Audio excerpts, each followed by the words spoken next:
Well, just a few weeks after a top contestant dropped out of American Idol, another top contender is in the news for felony domestic violence. Nice. This is Scott Zabel in a mugshot back in 2001. He's the fat boy on the show, Terry? I believe he is the fat boy, yes. Well, they have one every year now? I think it's fat so. boy. Yeah.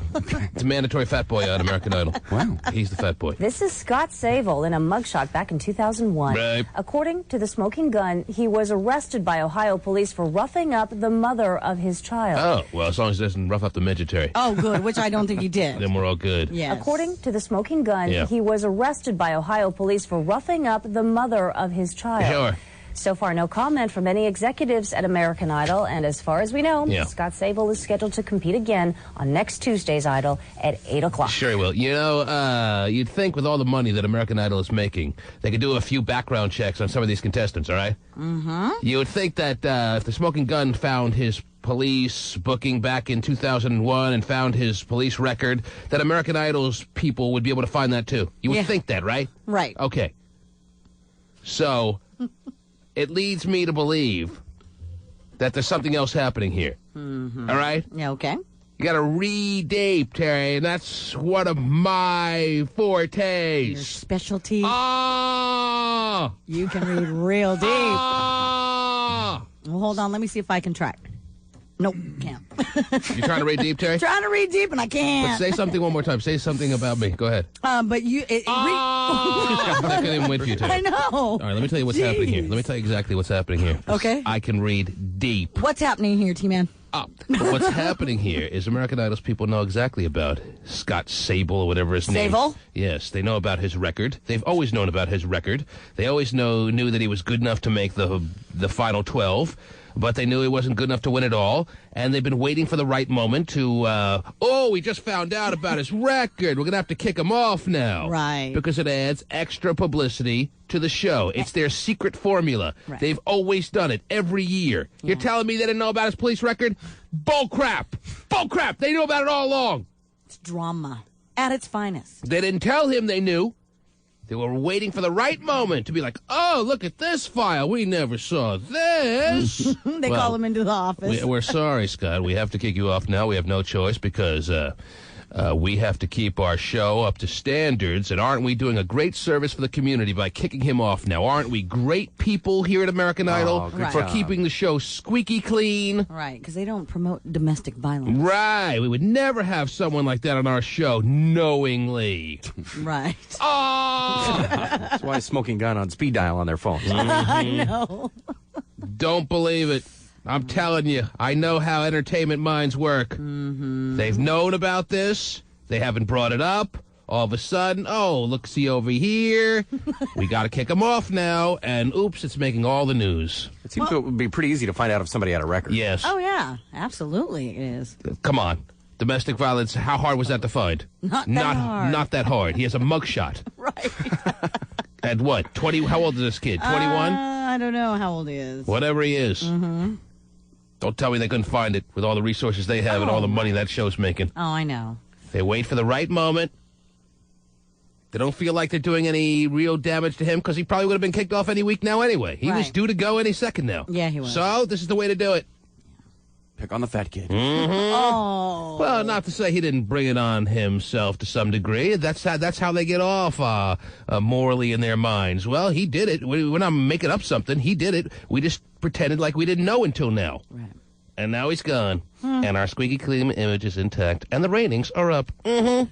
Yeah, but isn't punching your wife kind of part of the music industry? Okay. Wow. I mean, isn't that kind of part of being a famous rock star? Not until you make it. Okay. All right. And he hasn't made it yet. Right. You can't punch till you make it. All right. So I got to write that down. That's the new motto. All right. Don't start punching until you make it.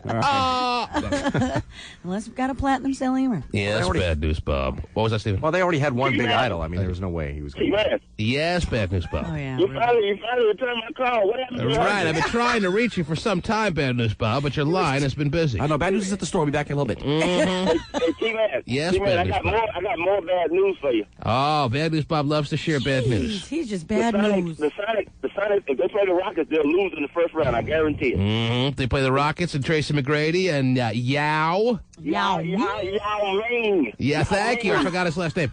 He goes by Yao. If they play Yowza, and Tracy McGrady and the Houston Rockets, you're saying the Sonics will be a first-round departer from the playoffs. He guaranteed, like he guaranteed everything Why else. do you get off on this bad news, Bob? Why do you get off on the local teams? Let me tell you why. Did you just move here like a couple of months ago? Is that it, bad news, Bob? Wait a minute. Let me tell you. Listen for a minute. You never listen.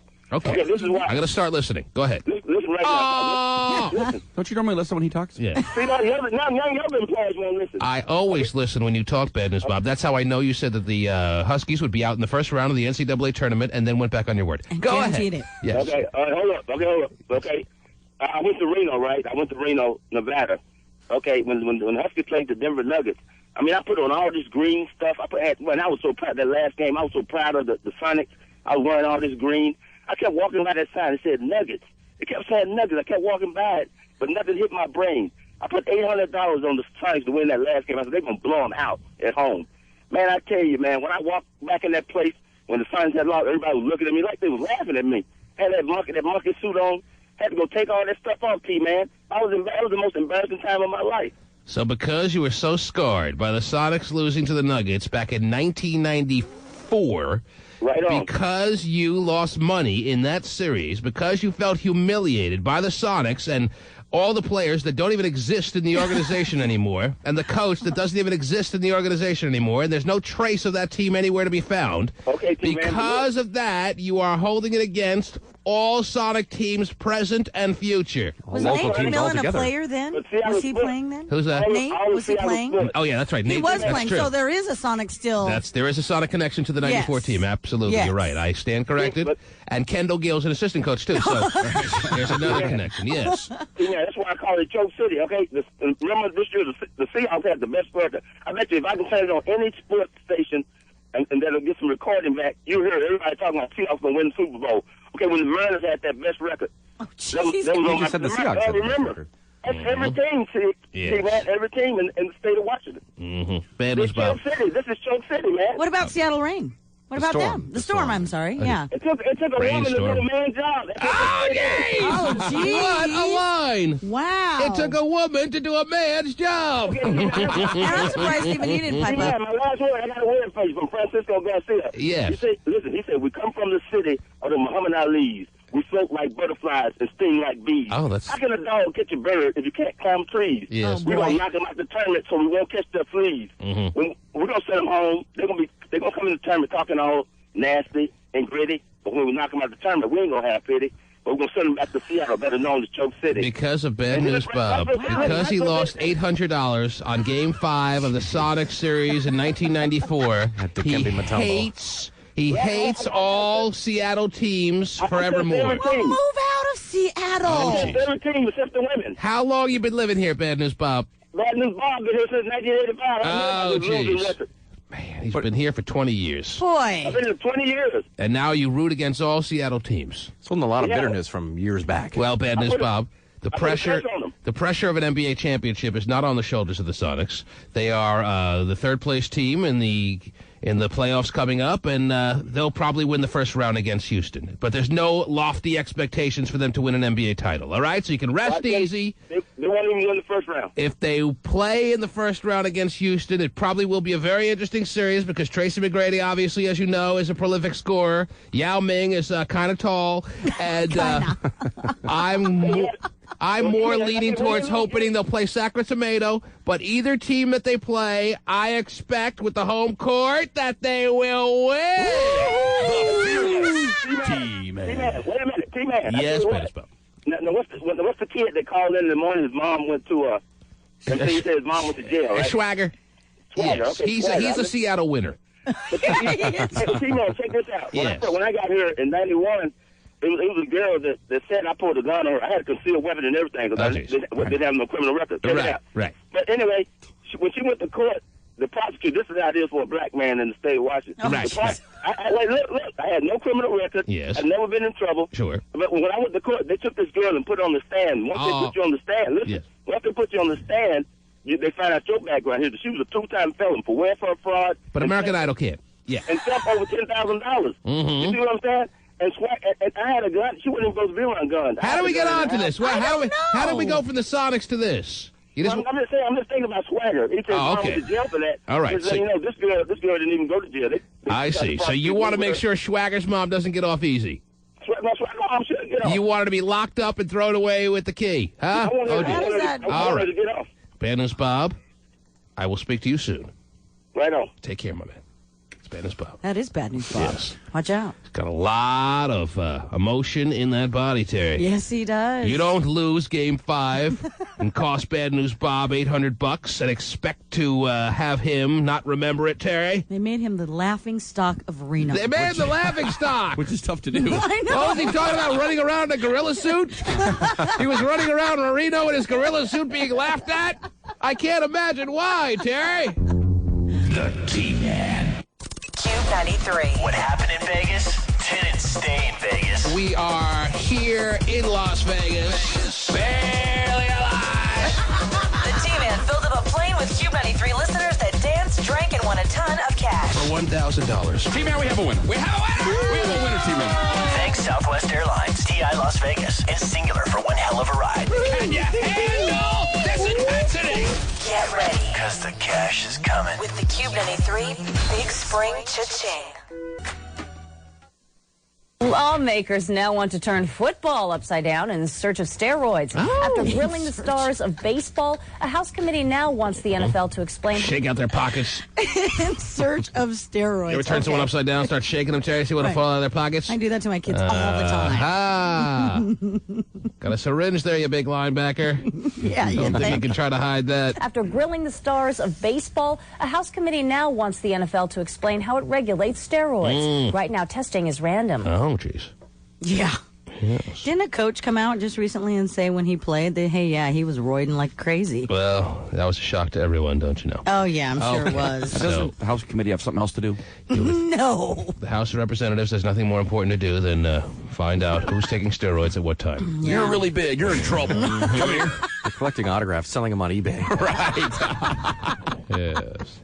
What else is going on in this world of ours, Terry? What else is happening, please? I got all kinds on of... this fractious Friday. Oh, I love that. All right, and it's a weekend where, what's the name of the new movie with Jessica Alba opening up? Sin City. Jessica Alba plays a stripper that's pasties. At least he's consistent, Terry. You know, usually you go through your crushes...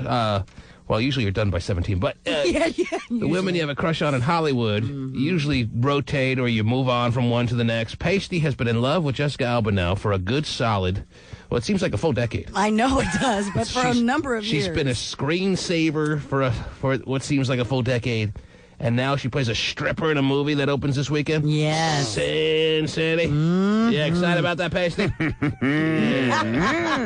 Probably already downloaded it. I know, he probably he's already seen it. Yes, he's already got the note from the movie studio saying, please stop or we'll have to press charges. Right. Or the note from her. Please stop or I'll press charges. You excited about that, Pasty? Oh, yeah. Yeah! You gonna pack up the family car with Pappy Patterson, Bobby Bowers, and Sissy Sisterson and go check it out, or what? She has 4 movies coming out this year. Very exciting. Wow, Yes. 4. Wow. He's going to see... And he's in the middle of downloading the 4th as we speak right now. Takes his family to the movie. Hey, I'd like to introduce you to my girlfriend. That's right. And then they walk up to the screen and say, so what are your intentions with our son? Pasty, what about something a little bit more realistic? What about that girl we set you up with at the ham sandwich release party? Yeah, You had a couple of nights out with her. It seems to have cooled off. Cooled off? Is there like it's gone cold? I think as if it was ever hot. Is there anything going on there? I think they did a little weed together, and that was pretty much the extent of their relationship. Is there anything going on there, Pastela, or what? No, there's definitely not. No, it's over. You don't talk to her anymore. No. Is there a reason why you stopped talking to this woman? If you can give me one sentence. Jessica was getting jealous. That explains why you stopped talking to this girl.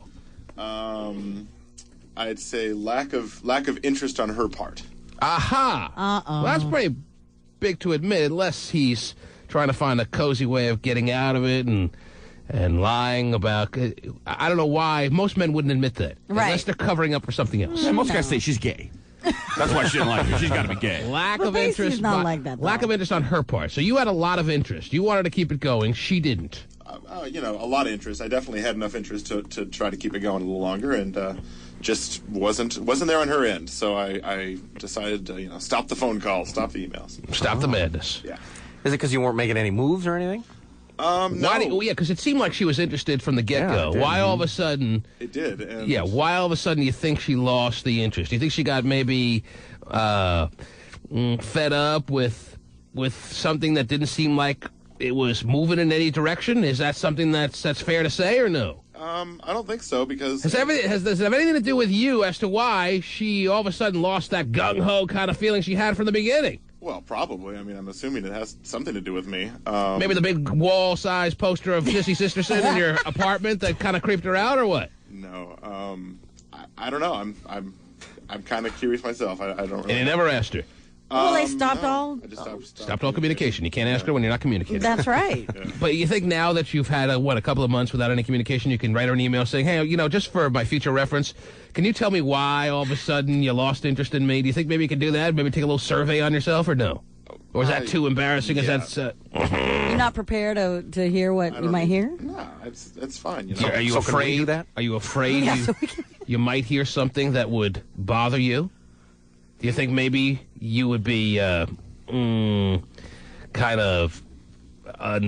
you wouldn't want to hear terminology like, well, it only took me a month and a half to realize you're a gay man. Wow. I mean, that would be her perspective. It may not be true. It may be true. I don't know. Just something to that effect. Is there anything that she might say that you're afraid to hear, or that's not a concern of yours? No, that's not a concern. I just kind of think it looks kind of like a punk move. A punk move? Kind of to send an email. Hey, why didn't you like me? Kind of a lame move. Yeah. Right. So you'd rather not talk to her ever again? Yeah, she emailed me about 2 weeks ago, just out of the blue, and said she was going to be going out of town for a week, and go ahead and give me a drunk phone call from Vegas at 5 a.m. kind of thing. And just very platonic. I didn't have any sort of... So you didn't write her back? No. Wow, no response. No response. Just deleted it? But if she's emailing you, no, that he doesn't reads it sound, every night. That doesn't sound like she lost interest then. I don't know. It's weird. Every now and then I'll No. Let's end it that. End it right there. It's weird. Yeah. Because that pretty much sums it all up. It's weird, and so is every minor detail about you. Major, minor, medium-sized details, they're all weird. How about the magnum-sized ones? When it comes to Pasty Dave. All weird? All weird, all the time. I wonder if she ever wore the Dark Angel costume he got her. Oh, all right, now that we heard his side of the story, let's fill in the gaps. There are gaps, Terry. Well, sure there are. There are holes in the story. Let's plug up the hole. Wow. Plug them up, T-Man. Because, Terry, this one was promising. This one was a cute girl. Yeah, she was very cute. Pretty girl. She was interested in Pasty Dave. She was excited. She was she had a lot of interest that he has. Right. They smoked together. They drank together. They ate burgers at Red Robin together. It would seem like a match made in heaven. I think I'm ready to date her right now. And yet, it quickly fell apart at the seams. She was too aggressive, I bet. She was too aggressive? Mm-hmm. Yeah. No. Get your hand off that. I think that's not yours. I think that's Molly Marmerson's. Yeah. I think that's just what Pasty needs in his life. I don't think a woman can get too aggressive for Pasty at this stage of his life, Terry. But I think that it kind of intimidates him a little bit. No. I think there's something that you're missing. Well, maybe so. Steven, take it from there. It sounds like she was playing it cool, though, because every time she would come over to the apartment and they would do whatever it is they did, and then they would, lay next to each other. I mean, it seems like she was playing it cool. She wasn't trying to, jump on it and stuff like that. Jump on it. Now, Pasty, from what we heard, accounts from times when you were hanging out together, there was a lot of going out for burgers and then going back to your apartment and laying together in your full spooning with full clothes on.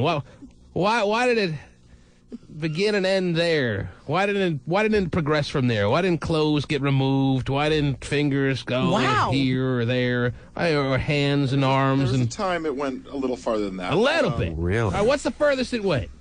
Since you brought it up now. You want a base? I want the furthest it went, yeah. Well, if you want to give me a base, fine. Was it a sack fly? Oh, geez. What does that mean, a sack base? At least a base on balls? You guys are...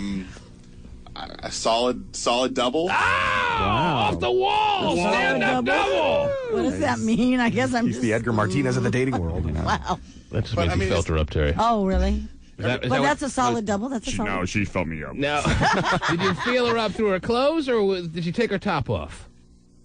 Is that second base? Then okay, maybe it was a triple. I don't know. You got a triple? I don't know. Was it a T-ball triple or like a major league triple? T-ball. Do you need a first grader to come explain to Pasty what the bases mean? I guess so. Man. But I mean, So it's were like you every on time we hung out, I mean, it would always, go to that point. I mean, we'd always mess around a little bit, but so it was never like we just hang out just as friends. But we just never seemed to hang out enough to have it progress anywhere. How come it stopped at a certain point? Great question. I'd keep trying. Was she the one who would say, gee, But it doesn't stop, seem like gotta it go? doesn't seem like you're very disappointed by the fact that it's falling apart. No, enough time's passed. I've gotten over it. It's no big deal. All right. Enough time has passed, like 30 seconds after it was over. He was fine. It's a very interesting life Yeah. of a 28-year-old virgin, ladies and gentlemen. Right. Yes, it's true.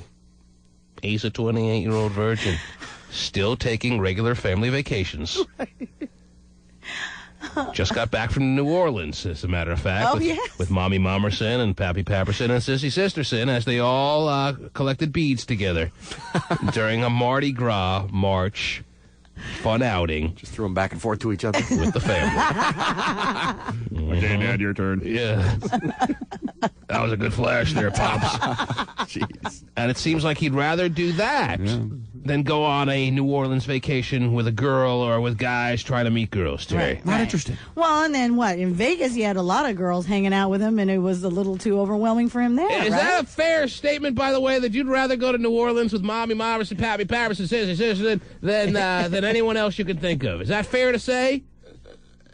It's been convenient that way, but no, I mean, I'd love to go with some friends to New Orleans. But you never have even thought about it. You never have even attempted to make any plans like that? No, I mean, that's not true. I've tried to go out of town with friends before. It's tough to... And in Vegas, you were giving me code words to get women out of your room. True or not true? So crazy. Okay.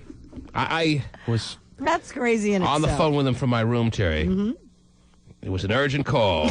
See, that's the thing that's... And he was looking to me to get a couple of listeners that, or more than a couple, that were in his room to leave. He wanted them to leave, Terry. So I'm on the phone with him like this. I'm like, I'm saying to him, is it a situation? He didn't want to talk in front of them rudely. Right. Is it a situation? This is after me figuring out What's that going on? that he's unwilling to talk in front of them. So I'm starting to offer him code words. Right. Do you feel like you can handle it and you just want to have them hang out for a while, A, or B, you want me to send someone down and immediately remove them from your room? He goes, T-Man, let's go with B. Whoa. Remove them now. Yes, he wanted women removed from his hotel room. Yeah, That's then the there's- life of Pasty Dave. Some would say that's kind of big time. Yeah, some would. Not many people. Right. Maybe a select few. Yeah, you can pick and choose, He's got the power. A select few would say him wanting to have women removed from his room might be a little big time. Well, pick and choose, but he chose none. Yeah, that's true. None of the above. And there were 3 women in your room, and to my knowledge, at least one was pretty damn hot. True or not true? Very true. Why did you want her removed from your room? Well, if I could have possibly gotten them, I was thinking separated. Maybe I could have done something. What's with the one. difference? I heard the big one was passed out on your bed. Oh, big one's passed out on Pasty's bed. So, Oh, yeah, give it to her. So in a sense, she's not even there anymore. Don't you see it that way? Yeah, you but- don't see it that way. No, As long as she's in the room, even if she's passed out, even if she's half dead, that's too close. Way too close. Way too close. Wow, Pasty's just not one of those kind of guys. I don't get it, Terry. But what's What kind of guy interesting is is, he? I know that's what we're still trying to figure out. Right. Yet still we have like Vinny, who's like 21, is taking full advantage of Vegas. Well. Probably, having the time of his life. Winnie the Pooh was right there with the chubby one who was pretty much passed out on his feet. We talked about Winnie the Pooh. I mean, he got himself so drunk he couldn't do anything. Right, he couldn't even get up to his room. Yeah, he couldn't even remember where he was. He didn't even know he was in Vegas. He might as well have been home. Right, Pooh? But at least he's not a virgin, right, at 21? I mean, come on. Far from it. Oh, geez. He has to make sure that's clear. Because, Terry, you can be close to being a virgin, and then you can be far from being a virgin. He wants to make sure you know he's far from being a virgin. Right. He's a seasoned veteran. He the gets humping it world. done. done. He's been through the battle. One of the all-time great humpers, right? Oh, yeah. Well, all I can tell you is in Vegas, you weren't taking advantage of some of the women that may or may not have wanted you because you were so drunk you didn't even know where you were, dude. That's true. Mm-hmm. Well, Vegas is too, I wanted to go see the sights. Girls were so... Yeah, you saw the sights with your cross-eyed, the blurred eyes there because you were so drunk, I'm sure. You couldn't see 2 feet in front of you. I'm standing in front of you. You're looking through me. You're so drunk. What kind of sights were you seeing? I don't know. I guess blurry ones. There's some stars. Yeah, but you're inside. I know. What kind of sights did you see? You took advantage of the sights. I did. I walked the strip the first night. Yeah. That's a nice sight. Mm-hmm. No, I went like a homeless person. Yeah. Drunk homeless person. Yes. All right. Tell you what else is going on in the world, please. Well, I was going to tell you all about Brad Pitt, Angelina Jolie, and Jennifer Aniston, all that craziness. Apparently, Brad Pitt and Angelina Jolie were doing a photo shoot for their movie, Mr. and Mrs. Smith, which is coming out here soon for the June issue of W Magazine. Right. And apparently, it took place in a house. Oh. And of course, the British tabloids are trying to make it more than it probably is, but they say that those two actually got a hotel room, a hotel suite for the rest of the weekend together. It happened during Easter weekend. Yeah, right. And they were and they booked the hotel room under the name Bryce and Jasmine Pilaf. Bryce Pilaf? Yes, Bryce Pilaf and Jasmine Pilaf. Pretty clever. Oh, isn't it? Yes. I like a side of Bryce Pilaf there. Yeah, I know you do. So if I was on the phone with Bryce Pilaf, he'd be saying to me, yeah, let's go with BET, man. Get them both out of my room. Right, exactly. Because if Pasty had Jennifer Aniston and Angelina Jolie both in his room, he'd be calling me, asking me if I can remove them. She's too close. Right. It's not Jessica. You're going to say that's not true, of course, right? Of course I am. You're going to say that's not true. Absolutely. And yet you had women in your room, and if people would have seen these women, they would have realized they're pretty hot women, and yet you wanted them removed. Yes. But Jennifer Aniston... They might know Jessica. Jennifer Aniston and Angelina Jolie, you would have been fine. You would have been tearing it up. Pouring drinks from the minibar. You would have been running through them 16 times till the sun came up, right? Yeah, no, that's not quite me, but... But you wouldn't have been screaming for help, basically. Right. So why were you in need of help? Why were you in need of assistance with the 3 girls that were in your room? It was just a feeling of overwhelmedness. Wow. He was overwhelmed by the situation. Well, Terry, he is, in fact, our resident pasty virgin. Yes, he is. Jeez. Doesn't seem to be ending anytime soon, does it? Doesn't seem like on the radar screen you can see the light at the end of the tunnel that will bring this virgin run of his to a close. Closing ceremony's nowhere to be found. Get Aniston and Jolie in the room. I mean, he's all over them. That's the only way it's going to happen. Right. And Big time. If those 2 were in his room, he would have known what to do by instinct. But these 3 women, no, I can't handle it, T-Man. Get them out. Get them out. Unbelievable. Pasty. Every guy would have, on this trip, would have hoped, would have dreamed. Right. To have 3 women, one passed out, completely unaware of what's going on. just roll the fat one out of the floor and move on your life. Jeez, not that tough. He said he tried to pull her up, and he couldn't. That big, huh? Is that right, Pasty? Yeah, I was literally trying to... She wasn't huge. I think you saw her. She was in our scavenger hut in the morning. Right. Wasn't that big. She wasn't that big. I wish you would have hit the weights on Pasty. Even if she alone was in your room. All right. Yeah, I don't know. What was that? Low center of gravity. Okay. That's his excuse. That's why I didn't get laid. You should have low center of gravity. God. I'm just blown away, Terry. I know. Oh, Lord. It's finally presenting itself, the ideal situation. 3 women who don't want to leave his room. Mm-hmm. And again, don't think they're like 3 women that aren't like totally worth having there. Right. Hot. Mm-hmm. But anyway, you got to get them out. Maybe they lost interest in him like the girl, allegedly. They're sitting there just wanting the pasty virgin. Okay. All right, very good. That's the way it was. It's a true story, Terry. I know. I'm sorry to say, it's a true story. The T-Man. Mr. Lonely. The word that's causing so much trouble for Justin Patrick, a senior at Snohomish High School, is snow hose. We started talking about this yesterday, Terry. We started talking about them snow hose up there in Snohomish County or Snohomish High, Terry. And then what happened? We had big news on the Terry Schiavo case yesterday, and we changed gears. The word that's causing so much trouble for Justin Patrick, a senior at Snohomish High School, is snow hose. Everywhere you look at Snohomish High School, you see the word snow hoe. It's on the sweatshirts that tennis players wear. It's throughout the yearbook. Snow hoe for life. Snow hoe ride. You see, I wasn't aware of that when we were talking about this pretty much yesterday, that snow hoe is a regular, common little term that they use up in that area or at that high school. And it's because this dude added an S onto the term that they're outraged. Snow hoe acceptable. Snow hose we won't tolerate. We'll have one hoe at a time, but a group of hoes? No. Not going to happen at our school. The administration is starting to look so ridiculous over this situation now. They have no idea even why they're disciplining this kid. They're being asked what's the difference between the term snow hoe and snow hose.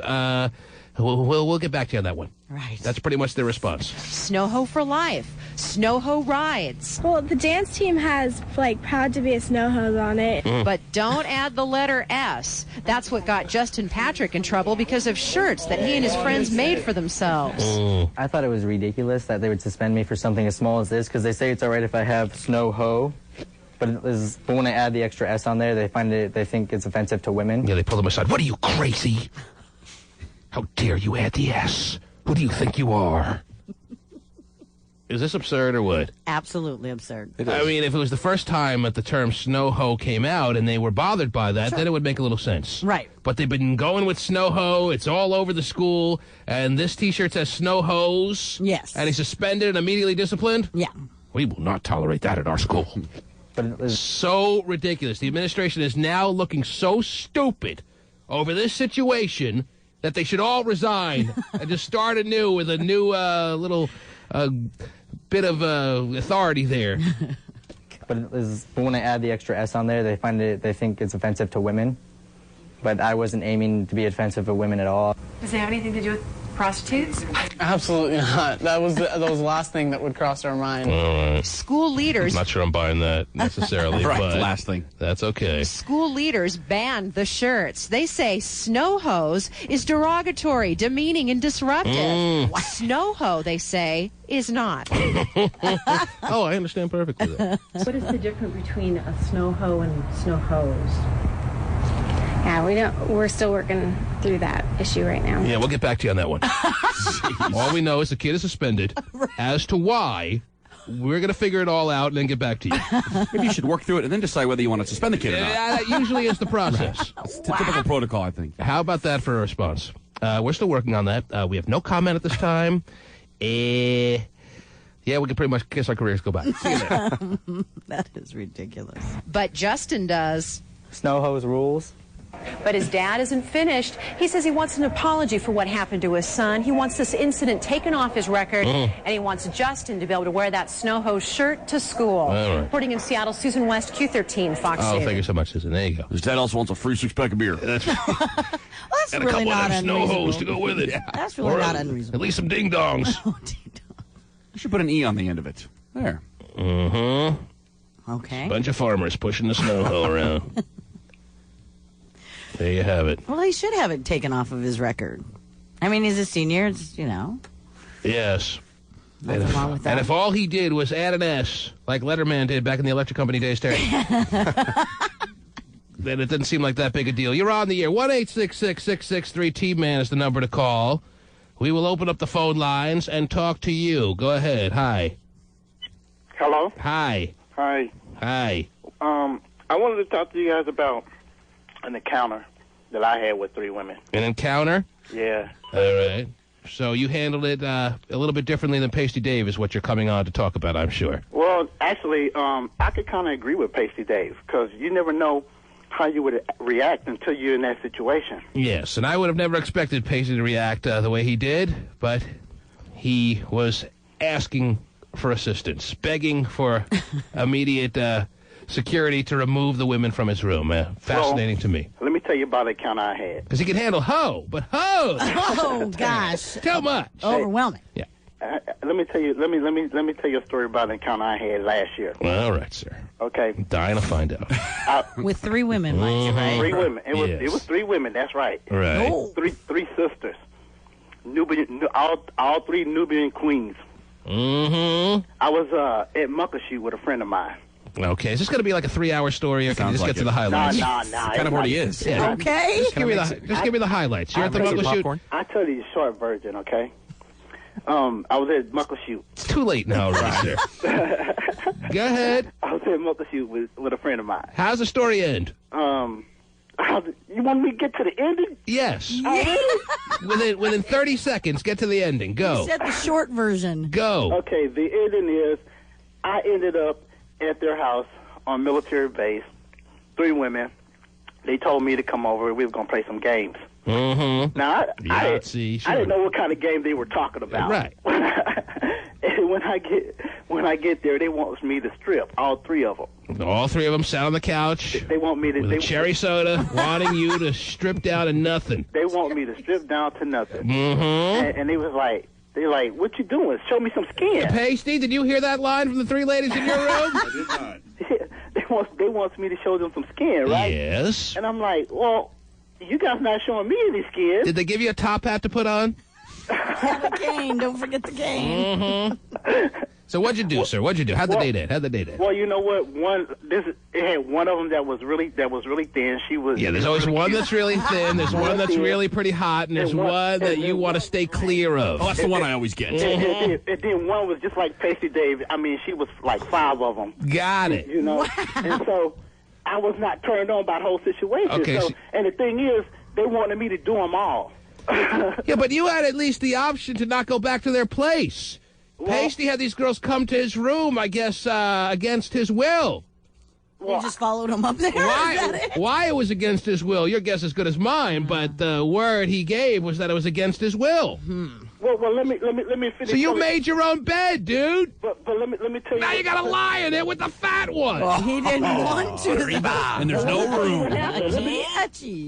Let me tell you what happened. I could not get it up at all. Period. Oh, jeez. I could not get it. It would not. It came up, and then when I looked at the big girl, it went down. Right. Okay. And then it's not that I have anything against big girls. I mean, it's just that I guess it had something against big girls. Okay. Yes. It wasn't you. It wasn't me. I got it. But then. Yes, sir. There's more. Right. They end up kicking me out because what a shame. Because I wouldn't show them no skin. And as soon as I left, that's when it came back up. Oh, hey, what the hell? There you're driving home, and it's staring at you right in the... Jeez, whatever. Right in the face. Won't go down. Gee, I believe that story. We call the man a liar, Terry?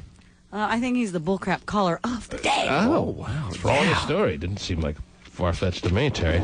It's every weekend. You're on the air. Hello? Hello? Yes. What are they going to do about these people that wear Idaho's best shirts? So there are a lot of shirts now that have been called into question.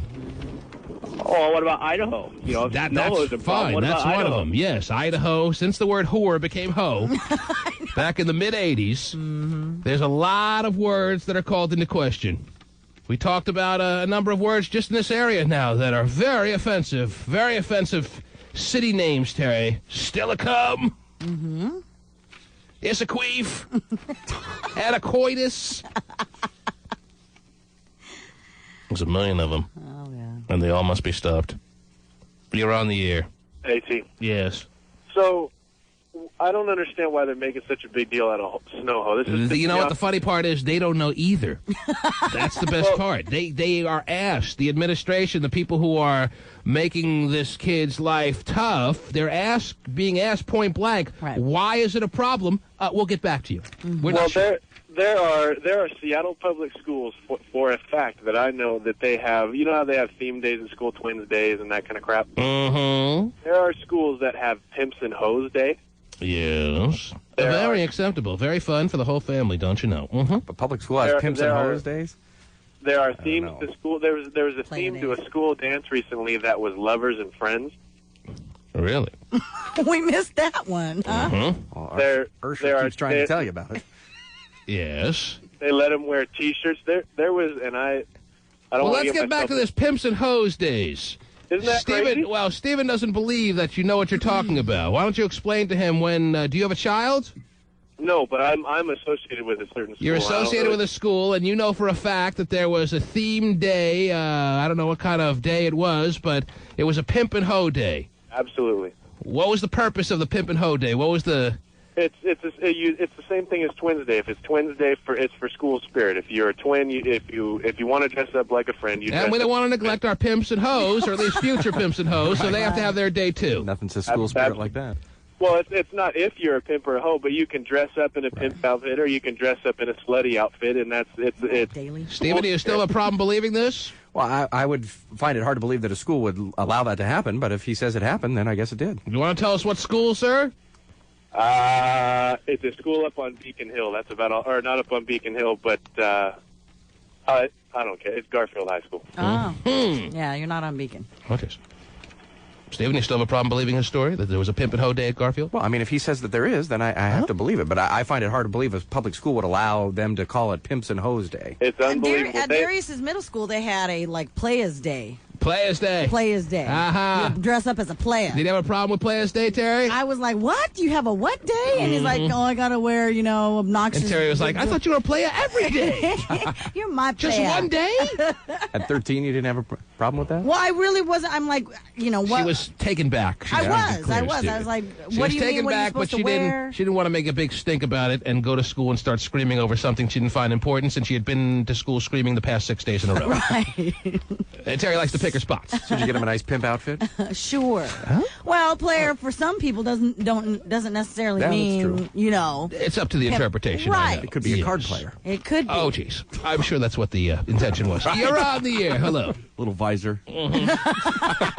Dark glasses. Come in with your 6-deck shoot. Yes, you're on the air. Hello? Hi. Hi. I was thinking that this young man's father should sue the school and the district so they can bring it before a judge and tell a judge what the difference is. Well, they apparently are working as we speak feverishly on what the hell the difference is. They need to come out with something that makes sense now, and it looks like they're really cornered because their explanation, or their lack of explanation, and the way this is all shaking down now is making that school administration look so dumb. Well, they'll look even more stupid because when they bring it before a judge and the judge asks them, it's just going to be everywhere over the national news. I thought it was dumb enough yesterday when I believed that it was the first time someone came up with that little cute phrase of snow hose, not realizing that for months, for years, snow hoe had been in play. It's been in place, Terry, in their yearbook, on sweatshirts. And their all drill team has snow hoe on all it. this kid did was add an S. Yeah. And because he added an S, we can't handle that. But it changes the definition. Oh, you're being suspended. How does it change the definition? What's the definition between snow hoe and snow hose? Well, I mean, that's their argument. Is now a group of hoes? I agree that it's stupid, but that's the argument. That snow hoe is short for snohomish. Right, and snow hose are... It's not short for snohomish. Right. That's what they're saying. That's ridiculous. Snow hoe is still the same kind of visual comes to your mind, in my mind, that all of a sudden snow hose doesn't bring about a completely different meaning to me. If you're going to put snow hoe, then you certainly can accept snow hose. Yeah, I mean, the fact that they allow it everywhere. Right. They accepted snow hoe. They had no problem with that. There was no underlying meaning as far as they were concerned there. But all of a sudden, snow hose. Oh, wow. What are you, crazy? Right. Come on. You're on the air. Hey, how's it going? What do you got? Awesome. I want to talk to Steven. Yes. Steven. Yes, how are you? Hey, I went to Edmonds Woodway High School a long time ago, probably like 10 years ago. Oh, wow. And they had like the Pimps and Hoes days also. Really? Yeah, it's like for, I'll explain it to you. Homecoming. You know how they have homecoming week? It's like a whole week. Right. No, I understand when they have dress-up days and things like that. I just didn't think that they would allow something called that. But they have like pajama day. You can come to school. Well, we in had your pajama day. Yeah. And they have Pimp and Hoe day. Dress as a pimp or dress as a hoe. Wow. Steven still has his Fred Flintstone feety pajamas that he wore back in the day to celebrate that momentous occasion. No, I mean, I understand what the concept of it is. I just didn't think that they would allow you to call it that at a school. Yeah, they really do. Okay. They do. Two people have said that they do, so there you go. All right, bye. But it was Pip and Ho. Thanks for the call. Steven, it was Pip and Ho Day, not Pip and Hose. Right. Yeah, so it's okay. Well, I think pimp is a different... You're on the air. Hello. It wasn't pimps. It was pimp. Short for pimple. That's right. I had that every day in high school. Yes. So you don't recognize They can call it Oxypan Day, but they don't want to. Yes, hi, you're on the air. You go to Snohomish High? Yeah. All right, what do you want to tell us? Well, I know Justin Patrick. I had PE with him last semester. Yeah. And jeez. He's really funny. He like, oh, I can't hear myself. Hold on. Turn up the radio. Sorry. Turn down the radio, you snow hoe. I did. I'm sorry, I didn't. Jeez, she's like, God, all right already. Hey, go ahead. Now, tell us what you need to say, baby. We have Spirit Week is what we're having, and As long as you're on Spirits Week, then you'll be just some alkies. And yes. so now they're getting pissed off because he wore a shirt that people have been wearing for years, and just because he added an S, and there was a new teacher, and the teacher didn't understand it. So everyone's being stupid, and Justin's kind of a loudmouth, so he told the teacher to F off. Oh. Yeah, that's why he got suspended. And so He yelled at the got teacher. suspended for a day. Mm. But then, as he was going down to the office, I guess his dad went and called all the newspapers and everything, and everyone was it's worked. freaking out about it. Yeah, well, his dad certainly got the buzz going there. Yeah. Yeah, and... But that's all he got suspended was for one day? Yeah. I forgot about that. Yeah, we talked about that yesterday. I got suspended for one day, like once a month in my high school tenure, Terry. 1 day suspension, big deal. So what if he added an omo to the end of it? Would that be okay? Snohomo Omo? That's what I thought. But, I mean... Snohomo? It's just that the teachers are making such a big deal. And, I mean, the principal is such a jerk. I hate her. Okay, why don't you tell us... Why don't you give us your full name? And It's just... Oh, my gosh. It's so dumb. yeah, it's a little bit... out of control as far as where this has gone now. Okay, my mom said that they had snow hose when she went to school there, and that was like 25 years ago. You're from 6th generation of snow hose, huh? Wow. I know. I'm like, what are they going to do about it? They can't do anything about saying something on our shirt that it's half of the word of where we live, Snohomish, Snow-ho, you know? I think they wish they could rewind and try to eliminate all this unnecessary publicity that is coming their way now.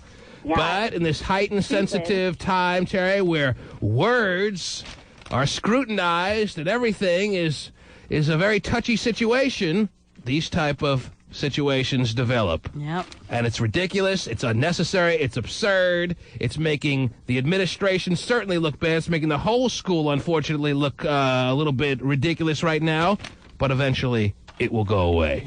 Yeah. And you can go back to being a snow hoe. You can go back to being a regular old snow hoe that your parents passed down to you. Just in time for the weekend. Yes. Yeah. Speaking of the weekend, what do you got planned? I'm actually working What is a high school? tomorrow. You're a junior, right? No, I'm a sophomore. Oh, you're just a sophomore. What does a high school sophomore do on the weekend these days? I don't know, but I can drive, and I'm old enough to buy beer. Oh, sorry. Shame on you. I don't know. I have to work tomorrow. I don't. You and work? then after Sure. When I was a high school sophomore, I wasn't working, Terry. Really? Or maybe it was like between my sophomore and junior year, I got my first job at the Ponderosa. Anyhow. Scooped out that old... What do you do? I work on. Well, my family owns a farm. They do. Yeah, and So she's I work really on a hoeing. It's farm. pretty hot. And you work at the farm? Yeah. Mm-hmm. All right. Show you how to milk the cow with both hands. Wow. No, I don't milk cows. Oh, yeah. There's a machine for that It's over now. the top there at the farm. Yeah, there is a We're machine old for school. that. Yes. We're a modern-day farm. Right. Those cows will milk themselves. Right. They want to stay on Oh, the payroll. gosh. Well, I appreciate you calling in Okay. and adding to the excitement here. Thanks a lot. Have a good Okay. day. All right. Yeah. Take care. There's a regular old snow hoe checking in, Terry. Yeah, that's nice. Huh? You're on the air. Hello? T-Man, Yes. got a question for you. Is the snow hose the motto or mascot of the school? Is the snow hoe the official mascot? Yes. I think it was the Chocodile back in the day, Terry, but that got eliminated. I don't know. What is the mascot of the Snohomish High? It's Snow Ho. Okay, No, yeah. but- So either. The It would be reason I kind of was cool, asking- though. Hello? Yes. The reason I was asking is because, is that like Garfield Bulldogs, Nathan Hill Raiders?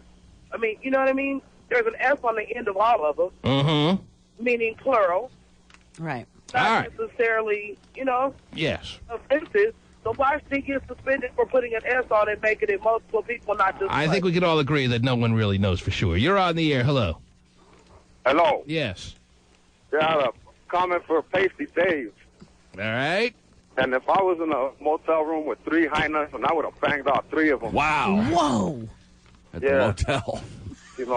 I don't know how many guys, and that guy that just called in and said that when he left those girls and he was by himself, it went back up. Yeah, it was That up, guy it was spent- down, it was up, it was down, just at the wrong times. That guy spends too much time by himself, Wow. obviously. You're feeling pretty good about yourself this morning, sir, huh? With all these losers telling their tales, huh? Yeah. Okay. We need people to be out there banging these hyenas. Yes. And being snow hoes. This show's a real confidence builder for you, isn't it? And don't forget about Mount Berg. You got big plans for the weekend, sir? What's that? You gonna go bang some bitches this weekend? Yeah, I'm going to go bang hyenas all weekend long and be snow hoes, and I'm a pimp and a hoe at the same time. Wow! Sounds schizophrenic. He's getting paid. The man has though. multiple personalities. The Latino community is full of pimps and hoes. Yes. Well. Yeah, and this is a shout out to all the Latinos. Okay. Okie dokie. Thanks a lot. Okie dokie, back to the farm. The T-Man. Amid all the recent celebrity breakups, one couple could soon be saying I do. Demi Moore and Ashton Kutcher have reportedly picked out their wedding rings. Ow! This comes on the heels of rumors of Demi's pregnancy, although she's not talking, others are. Several magazines report the 42-year-old is pregnant by her 27-year-old boyfriend. Yes. It's more than just a rumor now, Terry. It seems like slowly but surely it's becoming a fact. Wow. Dummy. This would be maybe number 5 for her. She has one in the oven. She's knocked up. Ashton Kutcher, the dad, Terry. Yeah? Mm-hmm. How exciting. Catching up with Terry. Yeah. And nothing says, let's get hitched. Like having one on the way, huh? Sure. Okay. All that money she spent to put that body together. Oh, gone. I know. Well, at 42, who's going to be there no matter what happened? Body goes at a certain time. Yes. What else is going on, Terry? Still waiting for that to happen. All right. Stephen knows he has many years before 42 to worry about that. Thank goodness. What else is going on, please? A Swedish company is in big trouble. Big trouble. Little China. Whoa. Don't know where that Great came movie. from. Because they apparently made bikinis for 1- and 2-year-olds. Is that not appropriate, Terry? Well, not appropriate. Oh, jeez. Lindex, which is a clothing maker in Sweden, they created a bra-style bikini top for girls ages 1 and 2. Sister of Windex? I guess so. Yeah. Apparently, this really got the ire of Norway's Minister of Children and Family Affairs. But it's going to be a great summer, isn't it? Now, Terry? Hey, nothing like that 1 and 2. Boys will love her. Oh. Got her already. Yes. Those 1-year-old boys getting all little hard-ons Oh, my goodness. on the beach there, Terry, as they're flaunting all that skin. Oh, yeah, by that enjoying the summer fun. The possibilities are endless, Terry. Yes. It'll go well with the thong underwear, don't you know? Oh, I'm sure it will. Yes. So it all works as a package set. Yeah. They say that the bikinis on the small children are a way of linking children's sexuality, and you have to say no to that. You have to say no at age 1, and the kid should know better. Yes. Okay. What are they, a bunch of snow hoes? Come on. What else? Also, a young lady. What age is appropriate to start wearing your bikini, Terry?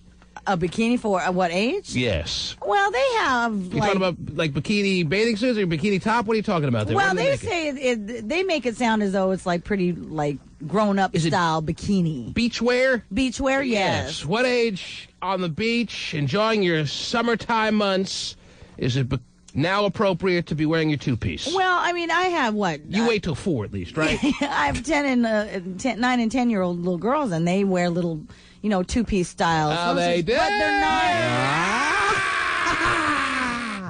But they're not the, bra type style. They're like what? They're like halter tops? Yeah, kind of. I have a couple of those. Do you? Oh, wow. Did I say that out loud? You look so good in them, I'm sure. And you think that's appropriate for your 9 and 10-year-old girls? Sure. They're not like string bikinis with, So that's how you justify it. They're showing their bare midriffs. Whoa. Watch out. Nonetheless, aren't they, Terry? Their belly. They are. You're right, they are. And I'm a bad mom, I guess. Well, I'm just wondering if your daughters are wearing two pieces at the beach at 9 and 10, why is it that big a deal if a 1-year-old's wearing it? Well. Huh? Answer me! I'm just telling you about them getting in trouble. You're like a Snohomish administration. Okay, we're trying to figure it out, all right? Jeez. I mean, it seems pretty innocent for a 1-year-old to be wearing whatever a 1-year-old wears. Oh, look at her running around in a little diaper. She wants it. Come on. Wow. People think that screams sexuality are the people that are screwed up anyway. The fact that people think that screams sexuality are the ones that you worry about, right? Exactly. So is Malia going to be wearing a two-piece too as well? 6 months old. Yeah, by the summer you'll have a 1-year-old, Terry. Yes, What is she going to wear to the beaches of Washington State? Yeah, she'll really be out there. What is she going to be wearing? She'll probably be wearing a one-piece. Oh, you going to put her in a bathing suit? Well, if we were to ever go into a pool, sure. Oh, this is ridiculous. Anyhow. She's not going to be laying out. I don't think so. She'll be in the tanning bed. Anyhow. Yeah, right. Umbrella drink. I don't think she needs a She lays out, her tan will be so uneven, Stephen. Come on, you know that. You know better than that. What else? What else is happening, please? Also got a story here about a young lady who is a hairdresser and art student in Los Angeles who decided to paint her lady part on the hood of her Volkswagen Bug. She's what? She's a hairdresser / what? Art student. Art student. Mm-hmm. And she decided to paint her what? Her lady part? Yes. Her lady part. Yes.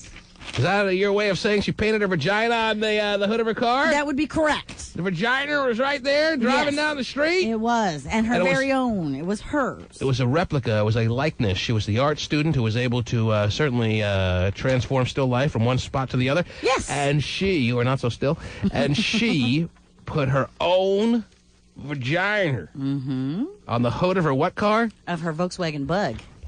It's a Firefly now, baby. Yeah. Apparently, she took a photograph of herself and then used that to paint it on. On the hood of her car. On the hood of her Bug. Does the car have a hood ring now, too, Terry? You never know. It just might. Wow. Yeah. That'd be interesting. Could you fit yours on the hood yes, of a Volkswagen Bug?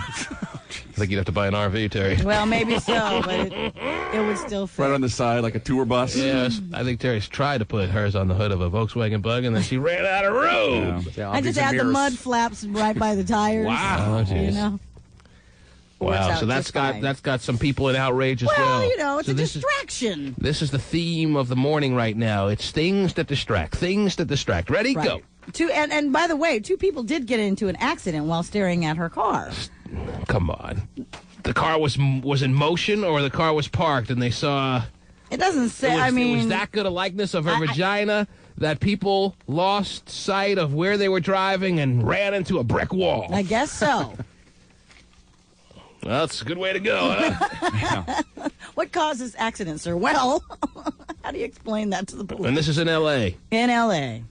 And this is something that she'll have to now change, or is it perfectly within the guidelines of what is law down in the state of California? Can you put the likeness of your own vagina, maybe not your neighbor's, but your own vagina, on the hood of your car, if you so wish? It's probably something I never dealt with before. Yeah.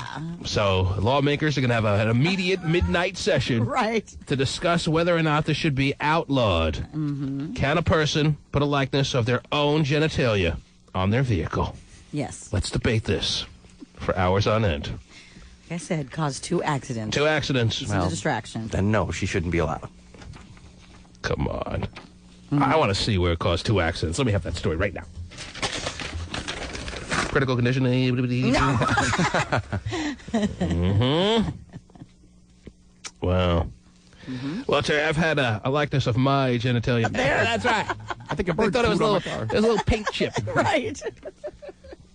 Let's see here. Yes, people are saying it's a serious problem. Well, you can understand if it was a really good painting. Sure. She even added pubes, it says. Wow, really? Oh, real those ones? words. She cut some off and stuck them on. She put on Miracle Grow. Oh, wow. No, she just made it seem like there was like a landing strip, but even still. Oh, a landing strip. Yes. Not bare? No. No, the landing strip is seemingly like it's the one that's going to stick around. Interesting. Yes. Jungle gone. Ball gone. Landing strip here to stay. Okay. So right up to the washer fluid. Mm-hmm. Yes. Whatever those things are that squirt the water out. I don't know. Whoa! Oh, geez. Whatever you want. Whoa. Whatever you want to tell us, Stephen, at this time is it's okay. You're amongst friends. I don't know if I want to hear every graphic detail, but that's fine. Man. You're saying you want to change your oil, Stephen? Is that what you're saying? Lube job. Well, it's a true story, it looks like here, Terry. Yeah, isn't that amazing? I'm reading it, and it seems to be true. Her name is Nellie Node. N-O-D-E. Is that Node or Node? I would say Node. Node. Nellie Node. Nellie Node. Huh? A hairdresser and then an art student in Los Angeles. Just expressing herself. Yes. Yes, she is. Okay. Now we all know what we're doing this weekend. Right. The T-Man. He's a gay phone operator. He's so gay. He's so phone operator. And now, here's Gay. A good morning. Good morning.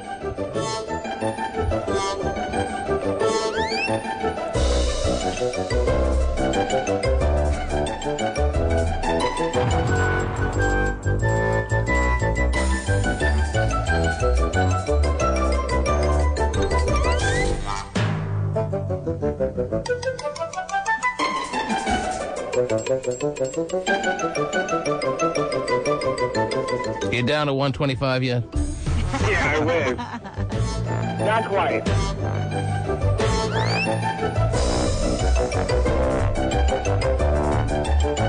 You gonna say anything? Do you want anything? I'm just calling to check in, tell you I had a good workout last night. All right. Oh, good. Ever. Best workout ever. Yeah. Saying so much, Terry. Those are words I never thought I'd hear from him. Yes. How's it going? Yesterday was the first day that I've been able to walk all day with no pain at all. So yesterday was the best day I've ever had in my life. In your life. Wow. Yeah. I mean, I can't remember how many years I've been, every day that I walk, I have pain. And yesterday I had no pain at all. Right. You didn't have better days with like Chris or something like that? Whoa. I still have pain on the days that I saw Chris. So. It's a real interesting term to use, best day of your life. Do you think maybe you got some other issues besides weight that you need to address, maybe a manic depressive issue? Because your highs, your lows are pretty extreme. You sound so jovial right now. Best day of your life? That's hard to believe.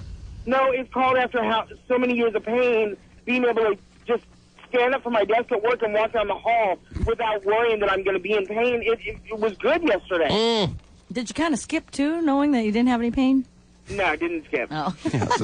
Next week. No Yeah, next week. And then that'll be the best day of his life. Right. Skipping his Just the worst day of everyone else's life, seeing Gay skipping through the workplace. It's like Jurassic Park, your water's shaking. Right. Worst day of your life when you had so much pain you couldn't make it to the bathroom stall and had a crap in the stairwell? Is that the worst day or no? Wait, that never happened. Right. Never happened. It never happened. It was somebody else. Just looked like you. Else. Yes. Just look like You heard that story too, but it wasn't you. It definitely wasn't me. Okay. After all the crap you guys have put me through, I would admit to something like that. That didn't happen to me. Now you got a trainer, Yeah. and now you're all of a sudden stumbling into the best days of your life. I'm making changes. I'm doing good. So that's keeping you motivated, I hope. What? It's keeping you motivated, right? Well, he says if I don't just come find me, so he's pushing me every day. And you have big gay plans this weekend or what? Big gay plans. Riba. No, I'm working out on Saturday, and then I don't have any plans. You have no time for plans anymore because you're too much of a workout guru now. No, I have plans, but I mean, I have time to do stuff. I just don't have any plans yet. You see these life-changing situations happening, Terry? The time that he had set usually on weekends for chat lines and meeting strange men in public bathrooms and stuff like that is now being taken up by the time that he works out. It's a big, game-changing lifestyle. Oh, yeah, that's big. I still have the majority of my day. I have time to meet people. How many hours do you have to commit to these workouts and these nutritional exercise lessons that you take and whatever you do? I'm usually there about an hour and a half every day. Oh, screw that. Do you also do cardio after you work out, or? I did 45 minutes of the treadmill last night, and then he had me do... This workout is cardio. What do you think he's doing? You think he's lifting 6 plates on each side, squatting, I thought that he bench pressing, inclining? I have seen him do 6 plates at the buffet, though. I thought that he had started lifting some, and I thought that maybe that's what he was doing. You did 45 minutes on the treadmill? Yeah. Wow. Okay.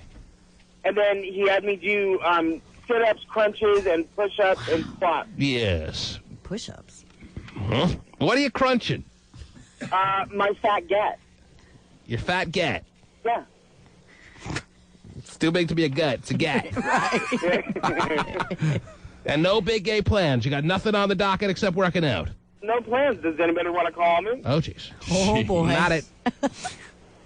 You got my number. I'll give you my number. All right. I think Terry's right, though. I mean, it's all fun and games until it plateaus, and then there's going to be some. Well, it's a new attitude. It's such a new attitude that it's a little artificial. It's a little concerning. You don't get this upbeat this quick, and not have some kind of setback that all of a sudden makes it go kablooey. Right. No, the thing you don't realize is I'm actually making the decision to do this, and I've not cheated on my diet one time.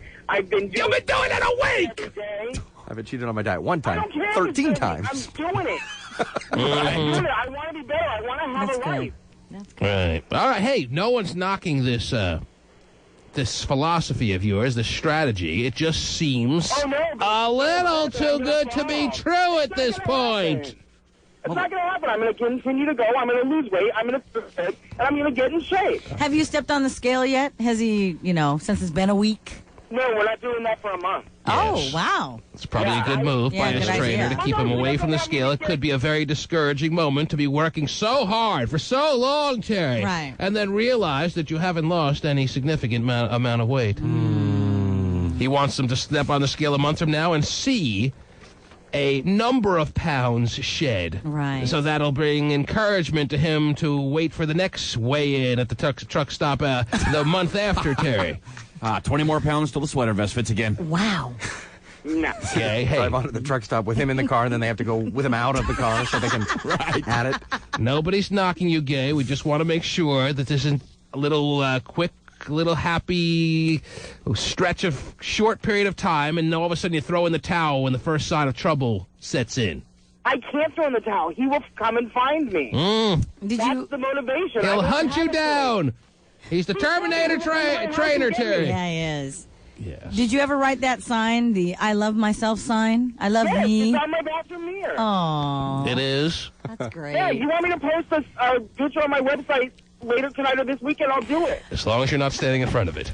I love me. The trainer's strategy, as Terry's pointing out, ladies and gentlemen, is that gay phone operator had to write in lipstick on his bathroom mirror. Which was easy to find. Had to write the words, I love me. I love myself. I love myself. And there's a lot to love. A lot of guys are saying I love myself too. So you actually you were uncomfortable writing that at first, but then you came to grips with it and you put it on the bathroom mirror.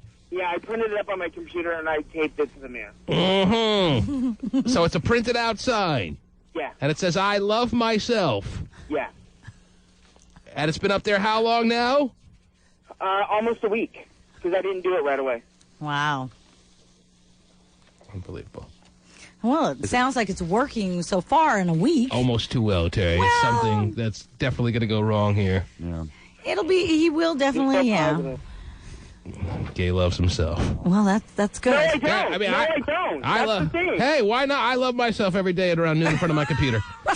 Why shouldn't you love yourself every day at your bathroom mirror there, Gay? I thought it was in the laundry room. No, I printed out, Steve. Yes, printed out in Morse code. Inkjet printer.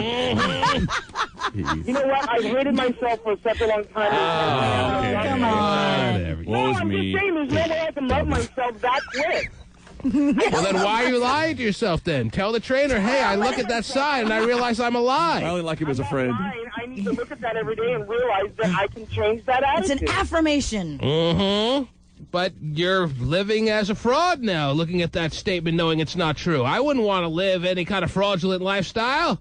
Why? You look in the mirror every day and you're a fraud. Whoa! No, I know who I am. I look in the mirror. I know my strengths. I know my weaknesses. I know that I'm honest with myself. I know where I stand. Nobody else does. Well, that's there, but I don't care. I know you don't care.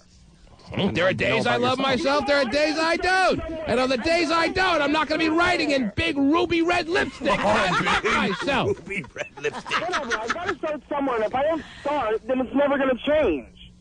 Stay strong, Gay. I just don't think I don't believe in forcible love on yourself. Forcing love. Self-inflicted rape. That ain't happening either. Don't live a lie. I'm not living a lie. He's getting there. Mm-hmm. I'm changing. And that's good. That's fine. Heaven knows you could use a little of that. Oh, thank you so much. Yeah. These people are extremely motivational that you're working with. Sounds like it. That's good, though, don't you think? Oh, yeah, He has great. strangers making his food for him. I mean, that's... Yeah, is He she has strangers. He has strangers pronouncing love for himself. For him. No, they're cool people. They're just nice. I mean, he's invited me into his home. He's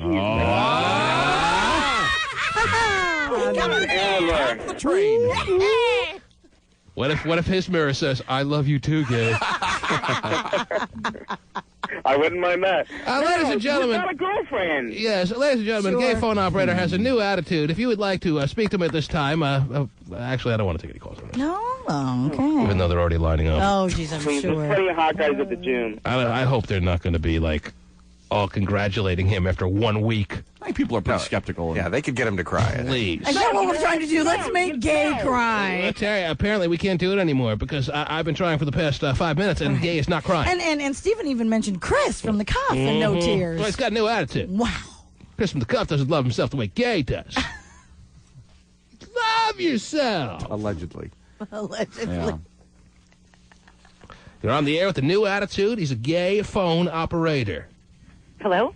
Yes. I think he's doing a great job. Quit giving him such a hard time. I'm just making sure. I'm just a little skeptical, and I'm making sure this isn't a short-term, run-out-of-steam kind of activity for Gay phone operator, because when you're this high too quick, right, you're very likely to come... The balloon, the air, and that big balloon comes... No, that's just his butt. Yes. Comes out pretty quick. So what's the over-under? But isn't this attitude much nicer than the other one? The other one drove everybody crazy. It's nicer, but if it only leads to that good old Gay phone operator that we knew and loved, if it only leads to him becoming more down, well, that wouldn't be progress now, would it? Well, then that's what friends are for, is to bring him back up. Good job, Gay. Keep smiling. I got to go to work. Okay, yeah, go to work, baby. Well, the thing that you Go don't make some realize money. is I've not been in a good mood every day. I've had bad days where I've shown up and I've not wanted to work out, and I pouted, and he's told me to get my ass in gear Oh, dear. and get on the treadmill. Bam. He slapped your butt? You tell him easier said than done. I just... He said, come on, big boy. He's like the Hindenburg in shorts. It's come fiery, crashing death. We all know what happened to the Hindenburg there, Gay. Big fiery crash. But soon he'll be just a little rocket. So are you learning how to cook your own meals, or are you just going to have the girlfriend continue on people with do the stuff for him. meal? That's how he gets So far, right now, they're providing the meals, and I'm just eating what they're giving me. Well, it almost sounds too good to be true, Gay. She's cooking your meals. They're planning out your meals. He's training you. He doesn't seem like he's going to be wavering on that. Does it seem like, perhaps, that one day you'll wake up and they're not as interested and all this great stuff that's going on for you will be gone? I hope that doesn't happen. At some point, they're going to have to say, well, we're really not making any money on this deal. Or they can say, you know how to work a treadmill. Do it yourself. Get into the gym and work the treadmill and make your own food, like most adults. And he said eventually he wants to teach me how to make my own meals, what to cook, what's okay to eat, how to eat out at restaurants and still be healthy, and all that. So, I mean, they're going to teach me to be able to do it on my own eventually. Sounds to me like there's a big gay book coming out soon. Wow. Hello, is fried cheese good for me or no? Just the 2 plates of chicken wings. Hello? It's beer bathroom, so. Yes. It's okay. So, if he was, and I'm not a big, gay fan here, but, normally, because he's too whiny, but he didn't call up whiny. You guys ought to be proud of him and stop, giving him such a hard time. We're proud of this if it's sustained. That's the only, that's our only thing. Why can't you be proud just because I'm actually making a change and I've been doing it? I don't care if it's been a day. One day does not a trend make. They say, though, it only takes, 72 hours to change a habit. Or to make a habit become... You haven't met some of my friends, too. First of all, tell the man to your left. Then. That's true. All right. But that's what they say. You guys gave him such a hard time before about not being able to keep a job, and look, hasn't he been at his place now for about a year? And kept that up. I'm just saying, he's trying to make... So what do you want us to do here? You want us to throw the confetti, drop the balloons, and say, hey, congratulations, you're a new gay phone operator? No, we're skeptical. I'm skeptical. You acknowledge that I'm working my butt off. Well, we haven't seen the butt lately. Oh, jeez. I haven't seen my butt lately. Please. I'm not going to stand and applaud for 1 week's worth of... I didn't ask you to applaud. Well, that is almost why it seems like you're calling in. You're calling in because you want a big gay pat on the back because you've been such the great workout soldier with the new attitude and the I love myself written on the wall there. Well, you know what? I'm not so ready to have the big parade for gay phone operator because the new life has begun. I want to see a little bit more of a trend happening. Excuse me for being a little bit cynical in this situation. Right. That's the way it is. You've been burned before. What was that? You cynical about anything? Hey, I am a very optimistic man. I am a glass half full man. But when it comes to this situation, I'm sorry. I'm not going to take a week and all of a sudden say, all his problems have been solved, Terry. Right. All those years of tears, for fears are now no longer around. It all was eliminated in 1 week's time. That's all it took. Are you a half-cake Well, then don't get on me for being a little cynical and not so being ready to accept the new gay phone operator life. Hey, you don't have to accept it. You don't have to do anything, but you can at least be happy that I'm attempting to make a change and I'm doing it every day. It's because we've been hurt in the past. Oh, shut up, Stephen Gilbert. Wrong me once, shame on you. By you guys in the past? Wrong me twice, shame on me. I've been so optimistic about gay for too many times, Terry. Oh, I've just let you down. Sorry. I've been let down too much. Too many broken hearts over you, gay. Oh, yeah, I'm sure your heart's broken over. Well, just prove us wrong, then, gay. I'm gonna prove you wrong. No, that must be shocking that you couldn't walk. And I'm being serious, from one room to the other in your apartment, and yesterday you were on 45 minutes of the treadmill. I mean, that is pretty amazing. No, I'm doing good. I'm enjoying it. The most progress you'll see will be in the early stages. So from that standpoint, I can understand. I just want to click off a calendar month and have him still call in with the same kind of upbeat attitude, the same kind of vigor, Terry. Sure. And then I want to see 2, 3, 5, 6, 1 year. He's like, a year? What are you, crazy? He won't need it anymore. You realize this is going to take more than a week, right, Gay? Definitely. This is going to take years. Well, that's years, right. At least. He's come to grips with that. Rome I didn't gain it in a week. Well, he kind of did. Well, so with all this attitude, Gay, comes a lot of sweat, I imagine. How does your apartment smell? Just like it always has, clean. Oh, jeez. Oh, clean? Yeah, clean. Clean, yeah. Yeah, clean. Fresh. And how does that gym, that very generous gym smell? After he's done? It smells like a gym. It's a gym. And you would know the typical gym smell. Well, Jim Johnson from the coffee knows that smell. Right. But how about the fishery machine, since you don't shower at the gym? How's the fishery machine smelling right about now, Gay? Pretty good. A little vanilla aroma going right now. Yes, because you sweat vanilla aroma. he just hangs one of those little trees from his wiener. He thinks it does. That's going to do the job. Yeah. Vanilla You're aroma on and the air. Egg McMuffin. Hello? My man? Yes, you're on, sir. Yeah, I want to congratulate Gay for his first week of hard work. But he hasn't even really... Yeah. T-Man, keep on him. Keep him going. You got to stay on him. Stay on. Stay on him there, motivating me.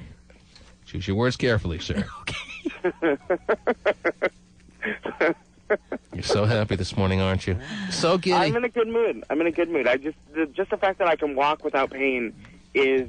I almost would think the walking without pain thing that you're talking about may just be a coincidence that this is a week that you're not having pain. I can't imagine that you were so suffering that you couldn't walk for many a month over the past year or so that all of a sudden you walk on the treadmill for a week and the pain's gone. You guys, okay, I'm not saying the pain's going to be gone totally. All I know is yesterday I had no pain. When I woke up today, I had no pain. Maybe it's more psychological in your screwed up head more than anything. Whoa. You guys have seen me down there walking. I can't walk very far at all without having to stop. I don't disagree with that. However, maybe this new workout, Gay, has now a new mindset that has allowed you to feel like in your mind that you have less pain than you would have ordinarily. It might You're be just an idiot. psychosomatic. You are such an idiot. It has nothing to do with my mental state. It's Mr. Idiot to you. And your mental state has certainly been subject to question on this broken for many years. But that has nothing to do with the pain in my leg. That was nerve. Yes. I went to a chiropractor for that. It was a sciatic nerve that was causing problems. Wow. Well, if you could truly remove that pain in your leg, then we all certainly here could have a pain in our ass removed. There you go. You're on the air. And that pain in the ass is you! Oh, really? Yeah, I'm not going away. You're on the air. Hello?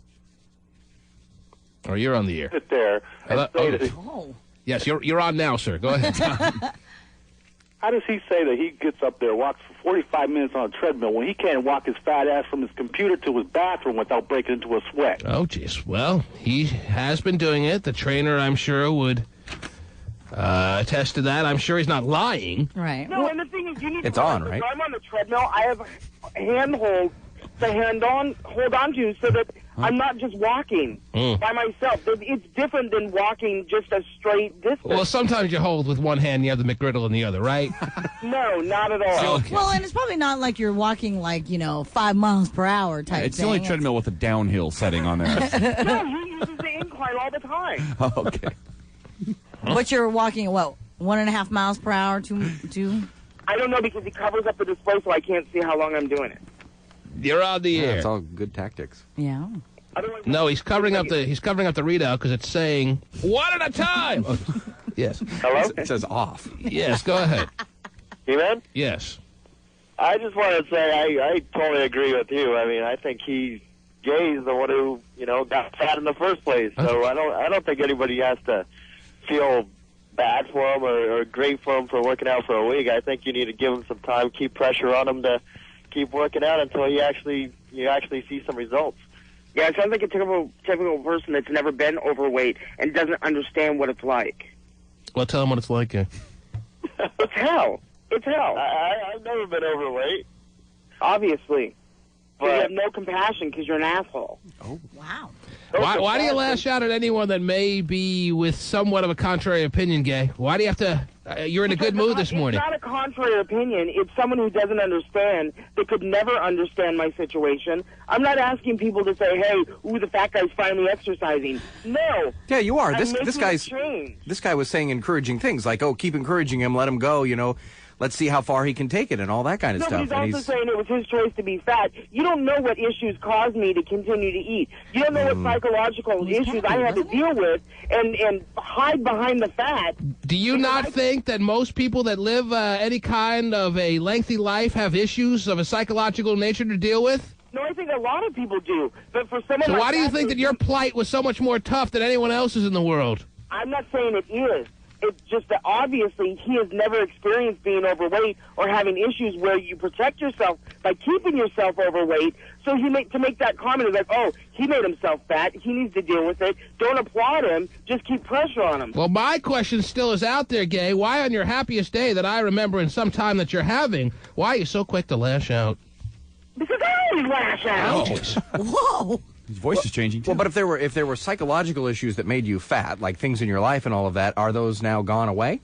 No, those issues are still there, but I'm hoping that I can change those by losing the weight and feeling better about myself. So the common denominator is the weight.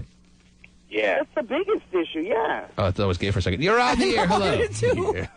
Yeah, I give him about a month, and then he's going to talk about he got injured or something, and he can't work out anymore. It's like another sob story. Gay, this could I be... already twisted my ankle last week, and I still... Oh, here we go. Here we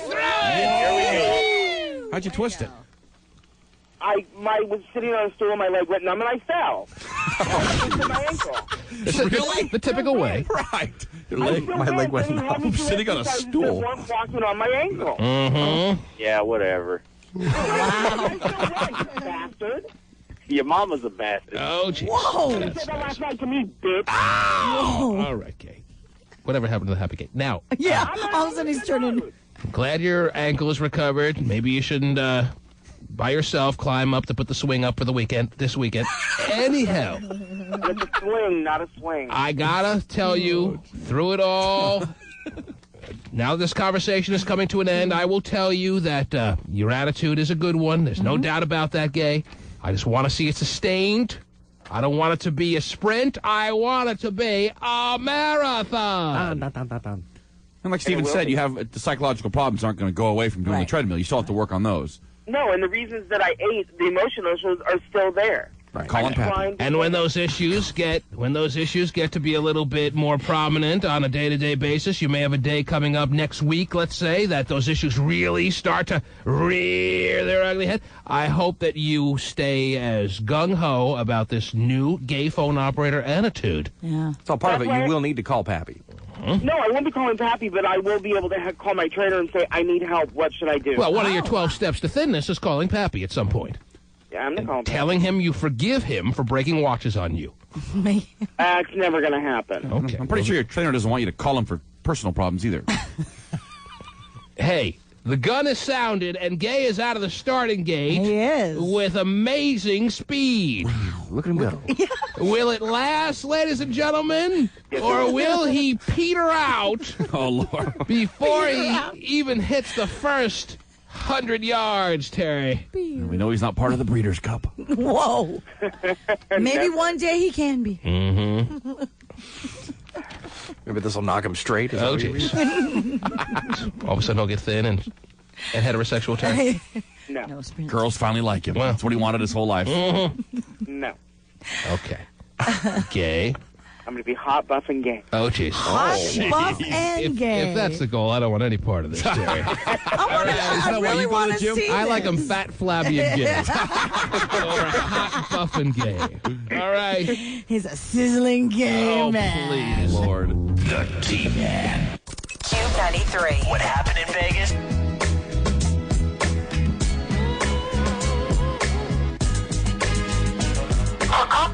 Saved message Sunday 9:04 p.m.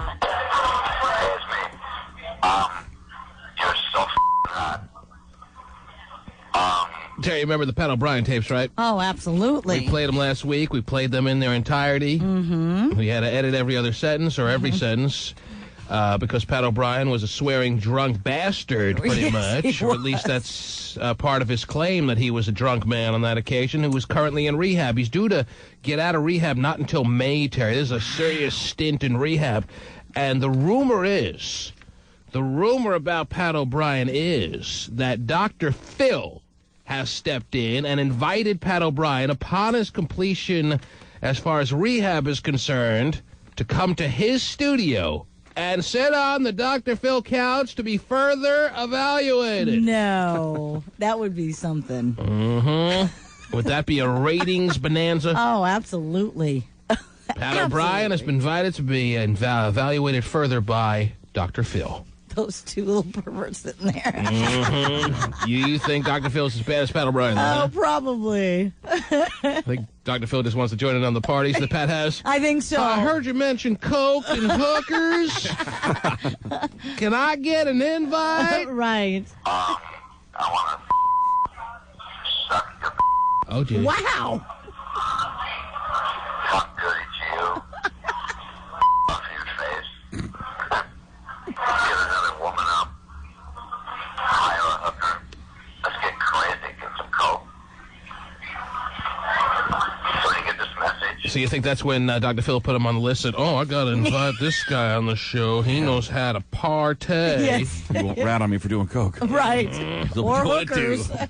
Well, that's the rumor, Terry. Dr. Phil has extended an invitation to Pat O'Brien Wow. to come on his show upon his completion in rehab. That's big news. Hire a hooker. Let's get crazy. Get some coke. So you get this message. If you agree with this, just look at me and say yes. Yes. Yes. Now, if he has them on, is he going to play these tapes and, like, have Pat, like, break it all down? Well, I don't So know what if were there's... you thinking here, Pat? I don't know if there's... I was thinking I'd like to have some hookers and some coke, to be honest.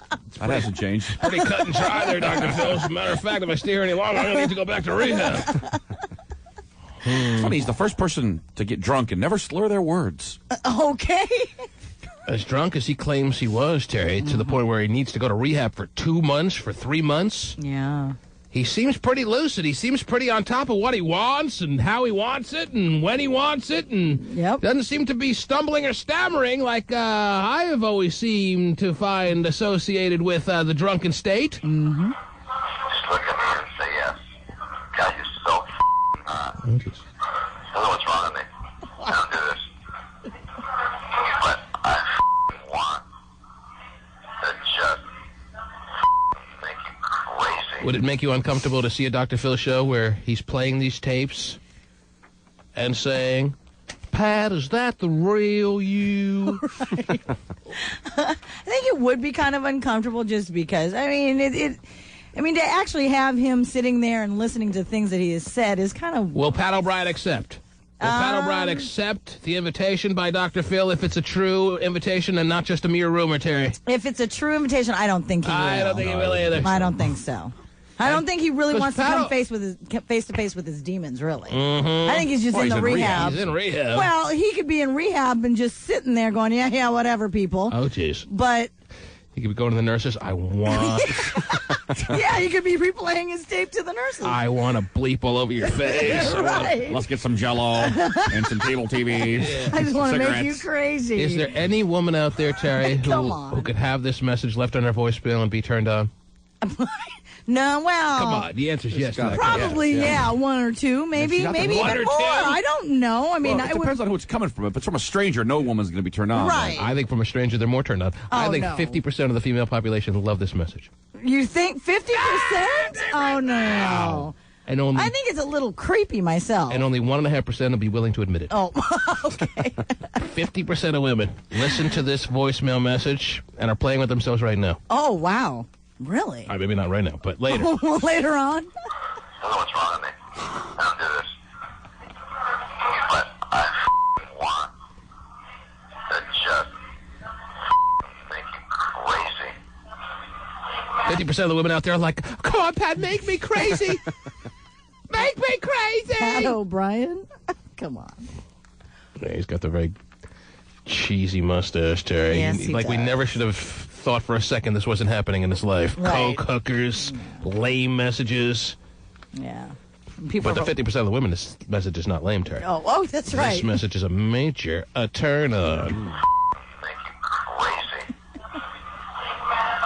Make you crazy.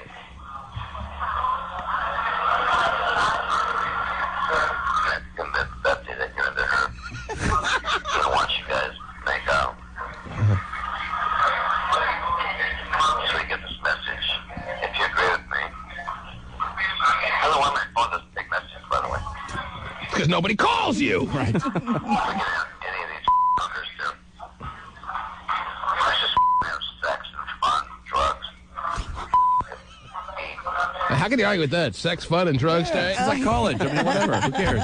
As long as you leave it in that order, that's fine with me. What was the order again? Sex, fun, and drugs. I could do a little reshuffle. Oh, it is. Shuffle. Depends on your lifestyle. Yeah, Okay. that's right. Sex and fun, drugs. Go crazy. Mm-hmm. The master of innuendo. On the Dr. Phil couch, he may be, Terry. Oh, sure. Being scolded by Dr. Philip, who's probably leaving worse messages than that on his intern's voicemail. And then he brings his son out to scold. Oh, I know, Jay. Go on out, Jay. A person who needs desperately to be on Dr. Phil's couch, but doesn't seem to be extended an invitation by Dr. Phil, gave a phone call to his mama yesterday and taped that phone call because I guess that's just the way he lives his life, Terry. Okay. It's this guy. Hello? Hey, it's me. Why are you calling again? Why am I calling? Because I want to ask you a question about something. That's the reason I'm calling. What now? To think that there's a correlation now closer than ever between Pat O'Brien and Dr. Phil. I mean, and John. It's very alarming. And Dr. Phil, by the way, too. Right. Yeah. Quite the trifecta. Why does John call his mom and tape it and not tell her and then send it to us? Why does he do that? Oh, because we love it. That's right. Okay. I forgot the reason. Yeah. That's the reason I'm calling. What now? What now? Who is knocking on your door? I don't know who's knocking. They left. But anyway... Well, that's why you got to answer the knock. That's the concept of the knock. Right. In order to find out who's behind the door, you have to open it. John's too scared these days that a person wearing a badge will be behind the door, Terry, so he refuses to answer his door, I guess. With a straight jacket. His mom sounds like a sweet old lady, doesn't she? She does. Does she need to have a son like John? No. When he calls, she says, "Why are you calling?" Like, not real receptive. So you don't think she's a sweet old lady? Maybe not as sweet as it sounds. If he was your son, how would you respond? Yeah. Yeah, he would have been put down a long time ago. All right, let's see if we can pick up on any rudeness from his mom that may have resulted in the John that we know and love. Yeah, right. That's the reason I'm calling. What now? What now? Who is knocking on your door? I don't know who's knocking. They left. But anyway, can I ask you a question real quick? What the hell's going down with Mark, man? I'm so sick and tired of this bullshit that's going down between you, me, and Mark. Mark's my brother. No You see, Not the funniest he thing feels like he has to narrate at times because he knows he's taping this. He knows that we'll probably play it, so he has to let us know who Mark is. And his mom has no knowledge.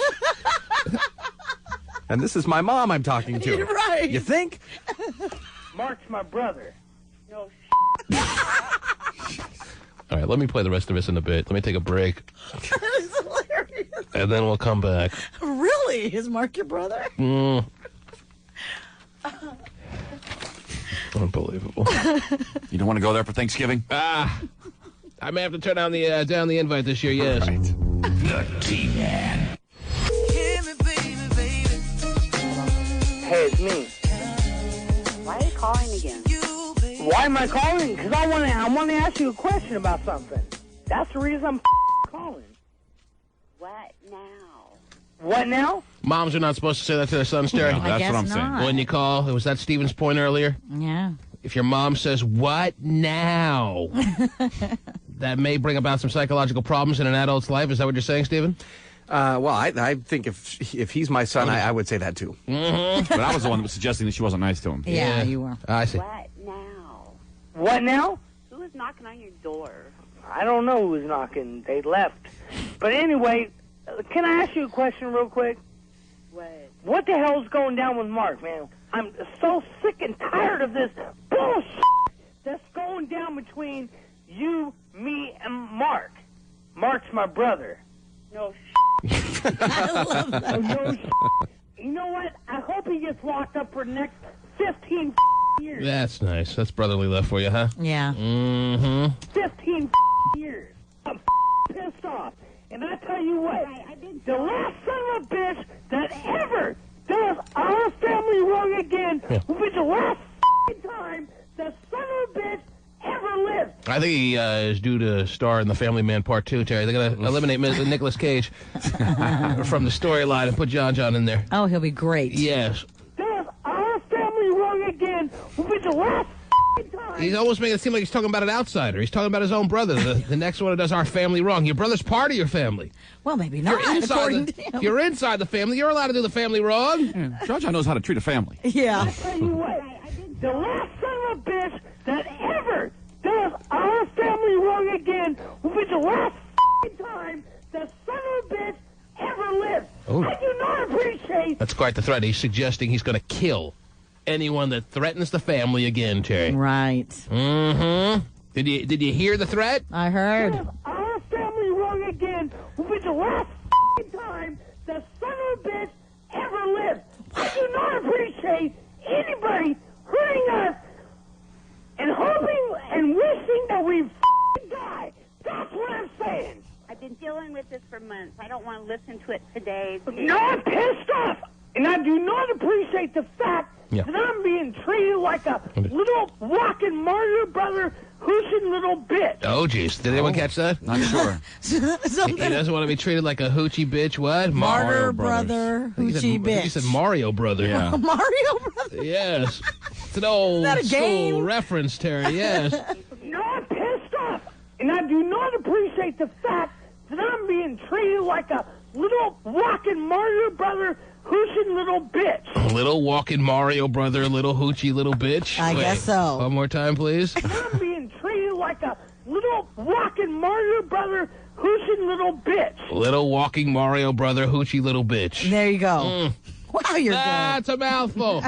Well, if he's truly being treated like that, Terry, that's just damn wrong. Yeah, right. Mm-hmm. And I'm being treated like a little walking Mario brother hooching little bitch. Do you know what I'm saying? Not really. She didn't get the reference, I guess. Well, she doesn't have the ability to replay it 6 times like we did. Would have been shocking if she said, "Oh yeah, I totally get it." Yes. I've been waiting for this phone call for some time. Right. Do you know what I'm saying? Not really. Mm-hmm. All right, I've been dealing with this for months. I don't need to listen to it today. I'm trying to work out paperwork. I don't need you calling me 20 times a day. Oh, jeez. Wow. Take me here, take me there, do this, do that. That's funny. The women used to say the same things to John John. I know. She's saying the exact same words that I remember hearing on our phone lines here, Terry. I'm trying to work out paperwork. I don't need you calling me 20 times a day.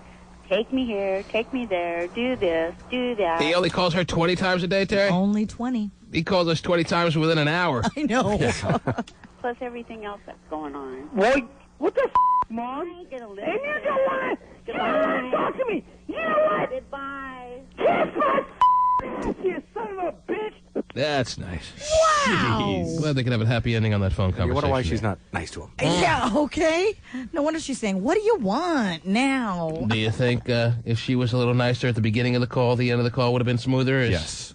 What did you want her to say, So Hotshot's not willing to eliminate the fact that it's on her, Terry. Okay. This is a mom that is getting what she deserves, according to Hotshot's philosophy on this kind of relationship. Right. Because she's not receptive to her son, so she better be expecting to be called a hoochie bitch at the end of the call, whatever he called her. A son of a bitch. A son of a bitch. Even though she can't be a son. Kiss my ass, you son of a bitch. How do you want her to, handle it? Be a little more receptive to him. She's been called 20 times. Not necessarily. She's been, not necessarily. She said that. Well, in the past few weeks, she's been called 20 times. Take me here, take me there. She said 20 times a day. She did say. But she didn't say this day. Oh, my God.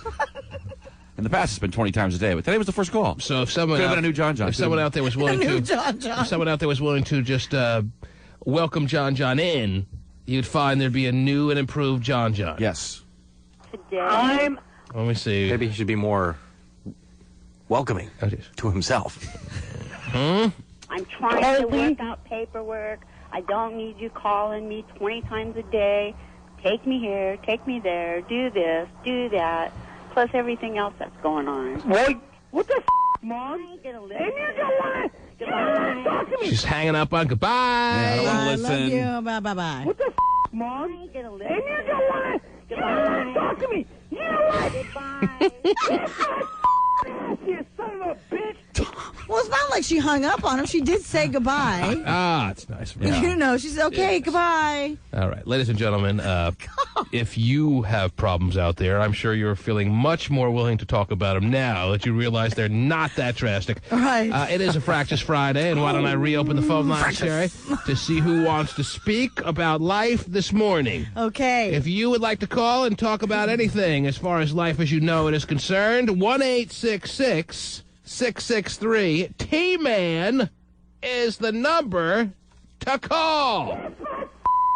You son of a bitch. Wow. Gee, that's nice. Let us go to the phone. You'll be getting that call from Darius in about 2 years. Oh, try it. You're on the air. Hey. Yes. T-Man. How are you, sir? Pretty good. Who is this? How can I be of any kind of help to you this morning, sir? My name's James, and I'm having a little relationship problem. Well, good morning, James. Hey, James.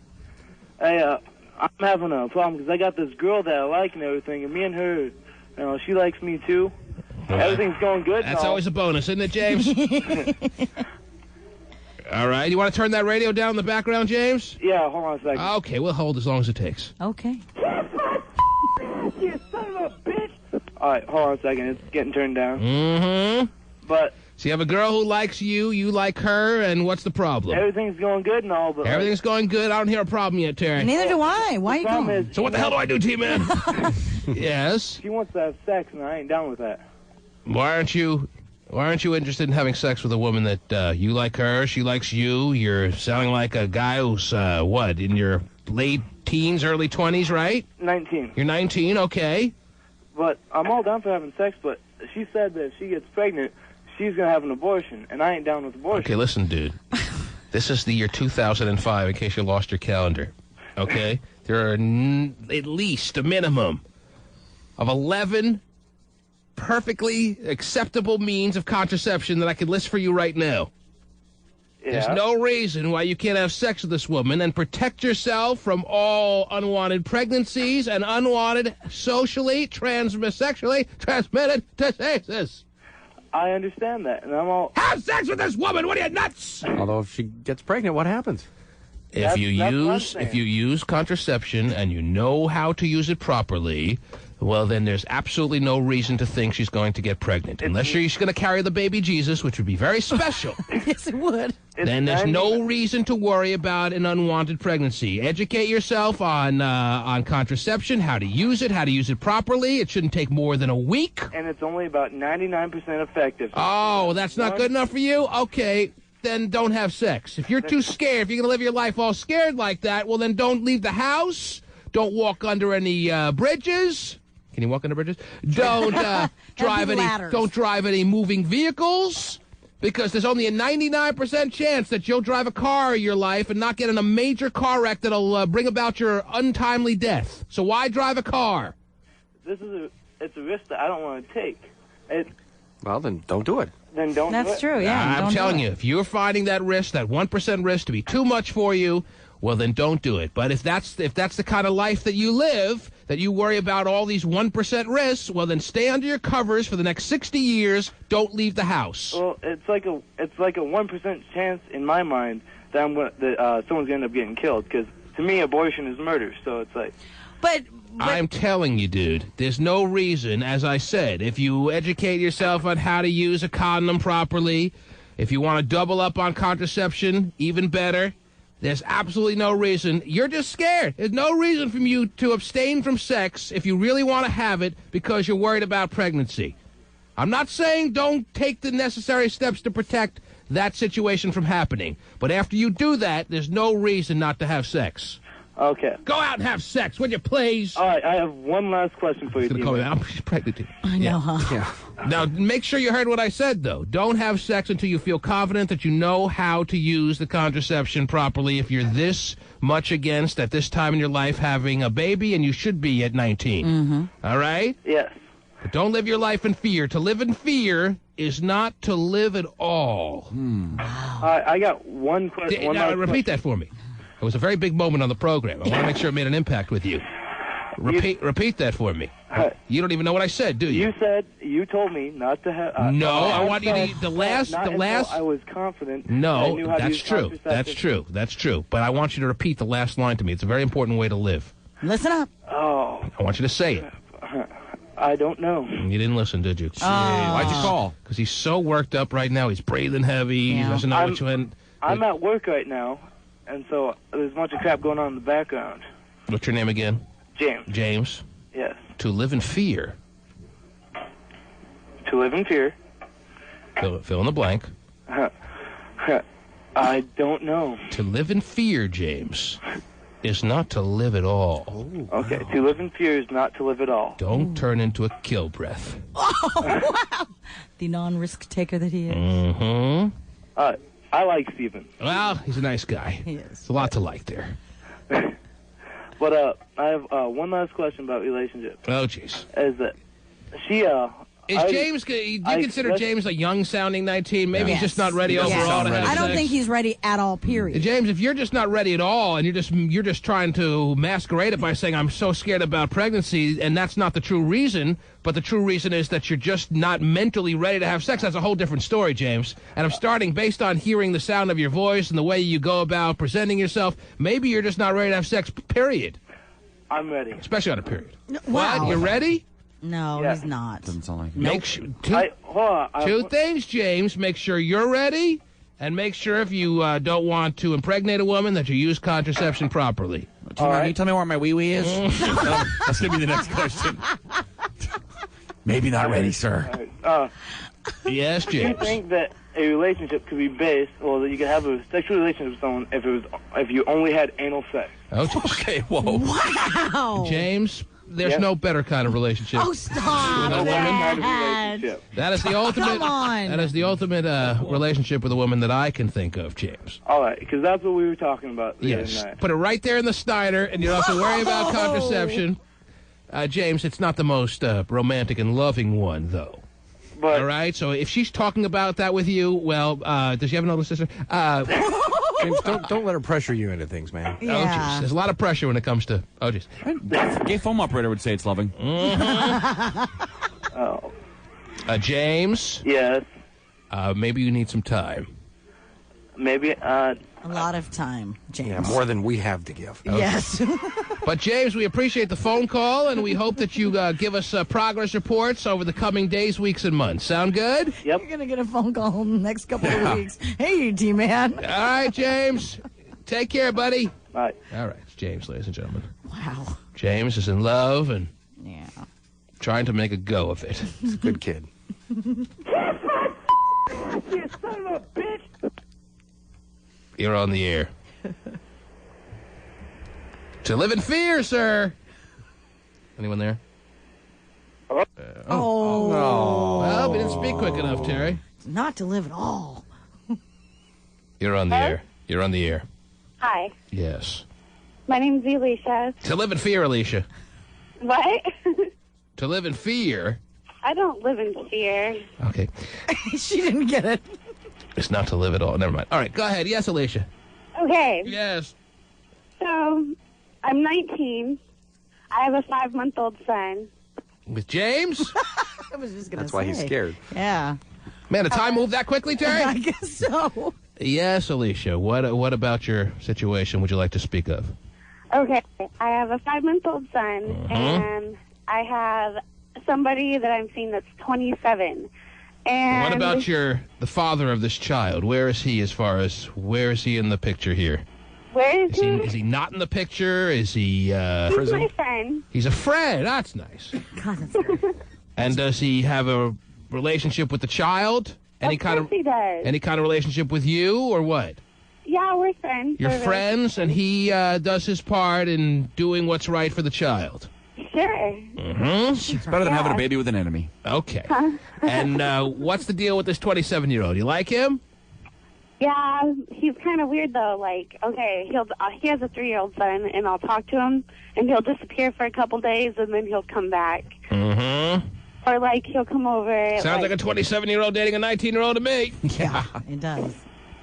So what do you want to know? You want to know where you stand with this guy?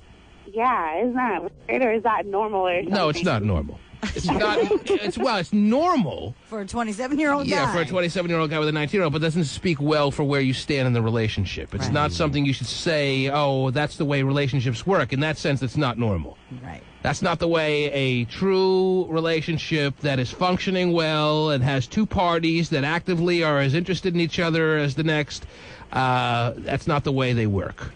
Oh, yeah? All right? Isn't it amazing how the 2-day passes always follow sex that I'm sure that you have with him, right? Yeah.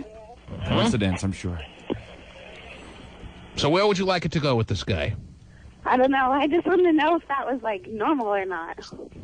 Well, it depends on your definition of normal, as I said. It's a normal 27-year-old guy who's probably got a lot of, or more than just you in his life. Okay. And he's having sex with you, and he wants to keep you close, but not too close. So he throws you a bone every twice a week. And that's who you are right now. Is that what you want to be? Oh, that's so special. Well, that's what it is. God, okay. Has he done anything else for you that you'll bring up that'll change my mind? Huh? Name something that he's done for you that could change my opinion. What nice things has he done for you? You got nothing! Huh? And you can't even use that word on the air. Did he do that, though? Well, that just proves my point. Is there anything nice that you can recall in the time that you've known him that you could be like, T-Man, he did this for me? He bought new tires for my car. He did. Is there anything like that? Dinner. Is there anything like that? Did he buy you? Did he take it to a drive-through? Is there anything? No, but see, my son's dad does that stuff. Oh, so you got that covered. Drive-throughs are taken care of by the baby's dad, Terry. That's not the point, hon. So all this guy is a guy you met that you have sex with every once in a while. I don't know. I guess so. All right. He's married. She's the mistress. But see, that's what it's like. It's not even like that because sometimes... He doesn't have to be married for him to want to just have sex with her a couple of times a week and not talk to her really much aside from that. No, but see, when he does come over, he doesn't want to have sex. Right. No, I'm serious. Mm-hmm. Do you want to help me with my problem or not? Well, what does he do then? What does he want to do when he comes over? Just hang out. And then you want to have sex with him? Sometimes. Yeah, he knows that you're going to be eventually coming through for him, so he doesn't have to make it seem like he's after it. I mean, I'm a cute little girl. I don't get it. A guy's only going to be after it if he thinks it's the only way he's going to be able to accomplish the mission. But if you're some little horny 19-year-old... horny 19-year-old. Who the vagina's going to certainly make an appearance at some time in the night, why does he have to put so much effort into it? He knows you're going to be straddling him before midnight. Right or wrong? Do what? Yes. Tough to get advice when you don't listen. Mm-hmm. What'd you say? Oh, Do man. Jeez. Well, I bet you were a tough one to take down, huh? Yeah, she's perfect for that guy. Yes, she is. You were a tough mark, weren't you? Huh? That's right. So what are we going to do with our life now? Move on, I guess. Well, you don't have to move on. If you're enjoying the sex with this guy? No, but that's what I'm telling you. We don't have sex. Barely. Barely. Well, what do you do? Nothing. We just sit here and watch TV. Uh-huh. Pretty dumb. What do you watch? What? What do you watch? What do I want? Oh, jeez. Goodbye. Have a nice life, all right? Yeah, I just wanted to know if that was normal or not. You're not normal. You're a fat 19-year-old. Wow. I'm what? Oh, jeez. Cellulite growing in the ears. You're on the air. Yes, dear. Yes, dear. Thank you. T-Man? Yeah, am I disturbing you, sir? I don't want to interrupt your day, sir. Are you okay? Yeah. Yes, I need your help, T-Man. All right. What did Deer have to say? My wife called your show like 3 weeks ago for the whole trip to Vegas thing. Your wife called our show? Yes, sir. All right. And she wanted to go in the party plane. Yes. And you didn't want married people in the party plane, which I can totally understand, but you hung up on it. And now she's boycotting it. So now when we take road trips in the morning and I want to listen to your show, we got to fight over the radio. She wants to listen to some other corny-ass station, some other guy. Well, that's good. That's good. It's a whole debate thing. The more people that boycott, the better. Wasn't really that funny, sir. So He's missing you. That's the whole point there.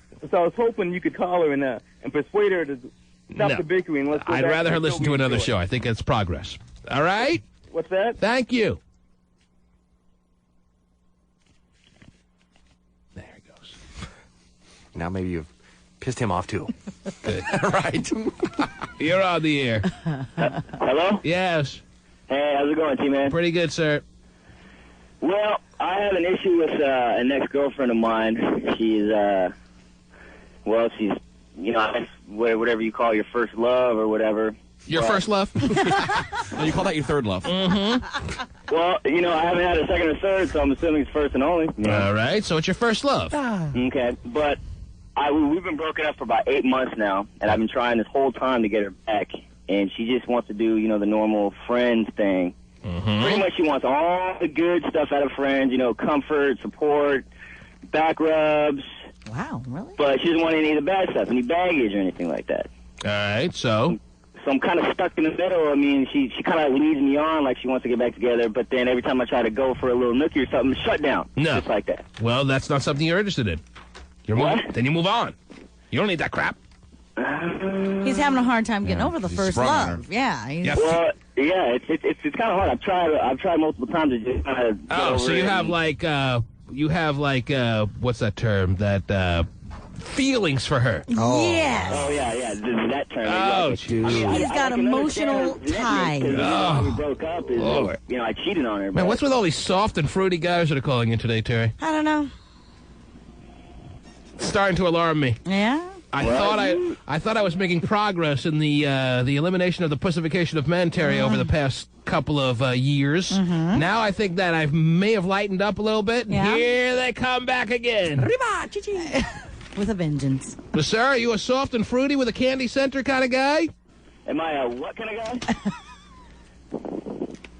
Sir? Yes.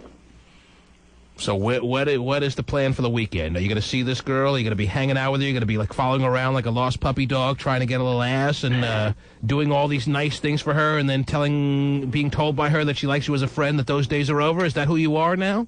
Actually, the plot thickens on this, and I actually have to check in back to work release this weekend. Mm-hmm. So I won't be able to see her all weekend. Well, or talk to her. Or I usually don't call her on the weekends because if I call anybody, I want to talk to him for a while because I have to wait 50 cents. Well, if this is the guy you want to be, then continue on with this kind of lifestyle. She's obviously having some sex with somebody else. She's laughing about you to her friends. You're doing all these nice things for her, living in the past, not getting any ass. If this is what you want for your life, then great. And if not?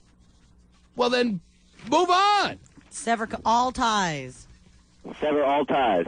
Sir, if the pattern is clearly more than just a pattern, it's a trend, it's now a lifestyle, that you're not getting anywhere with her, and all you're doing is following her around like a little asshole, you're following her around doing all these nice things, what do you expect me to say? I don't want you to be like that. I don't want you to be the laughed at guy. I know you have feelings, but we've all had times where we had feelings for someone that didn't work out, and as hard as it was, we had to pick ourselves up by the bootstraps and move on. Yeah, I've heard that one more than once. Well, apparently it's not setting in, sir. Don't think we don't feel your pain. Don't think. There hasn't been a Susie Q here, a Julie there. Julie. Drunk Julie. Mm-hmm. Oh, my God. Come on. It's happened to us all. And you missed them. Thought I heard your voice yesterday. Ooh, ooh. When I turned around to say that I loved you, then I realized. You realize what? That it was just my mind. Just your mind, what? Playing tricks on me. Oh, I hate when that happens. Usually on Quaaludes. Tough break. Yeah. It seems colder lately at night. Is it colder lately at night now, sir, too? I'm sorry, can you say that again? Try to sleep with the lights on. Yes. Every time the phone rings. Oh, that'd be really sad. Yeah. Oh, it's a telemarketer again. Yes. Why?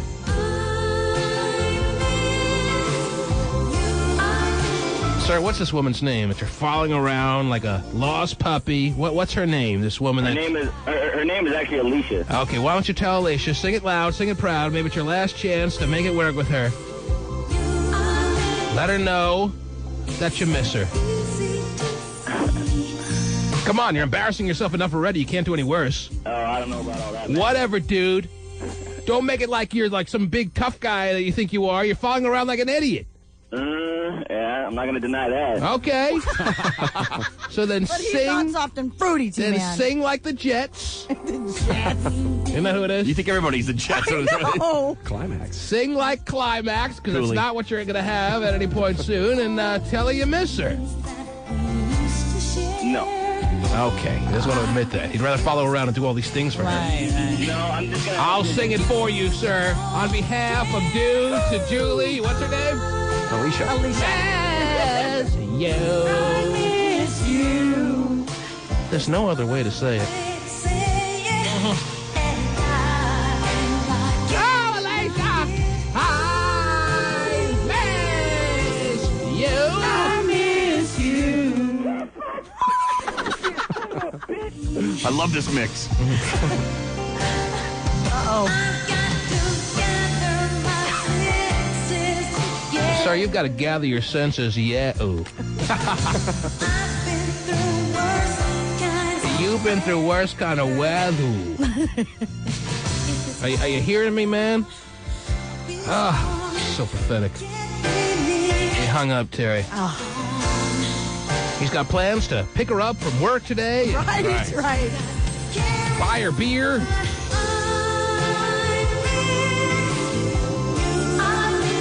Take her car to the shop. Oh. Pick up her dry cleaning. Whoa.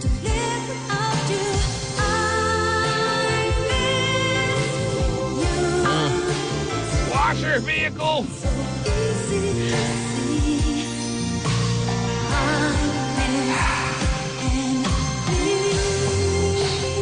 That's a great song. Breakups are tough. Don't do it like this anymore. No, they don't. Thank goodness. Breakups are tough. Just ask the Jets. Here on Cube 93. The T-Man. 3 craps. 9 center field 9. 6 easy 6. I want a $5 hard 6. So much easier to play craps here in the studio, Terry, than it was in the casino. I bet. Mm-hmm. What is craps when you roll craps? Terry, if you don't know. Thank you, Hassan.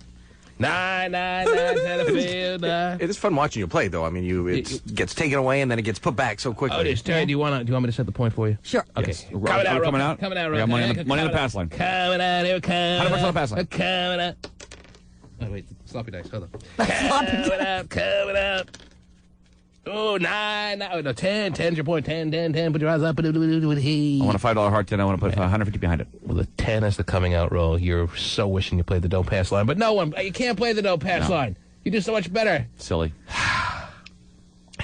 Okay. I got to try to roll a 10 for you, Terry. All right. Roll that now 10. Now watch here. Do I want a hard 10? Here in the, I bet you do. Here in the studio. No, Terry, you just want to go to the buffet? Pretend like you didn't get one last night, Terry. Here in the studio, I bet you I rolled a 10. If I was at the crap table, 7 up. Okay, here we go. I got money on a hard 10 as well. Roll this 10. Okay, here we go. Oh, slap your dice again. I don't have much room here. Where my dice go? Okay. Try it again. Here we go. 2 craps. 8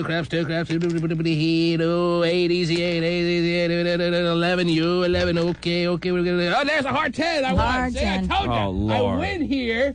Right. In the studio. All right, here's if the I pencil. need a 10 in the casino, can't get it. Not happening. Wow. You did hit a hard 10. That's unbelievable. Hard 10. Wow.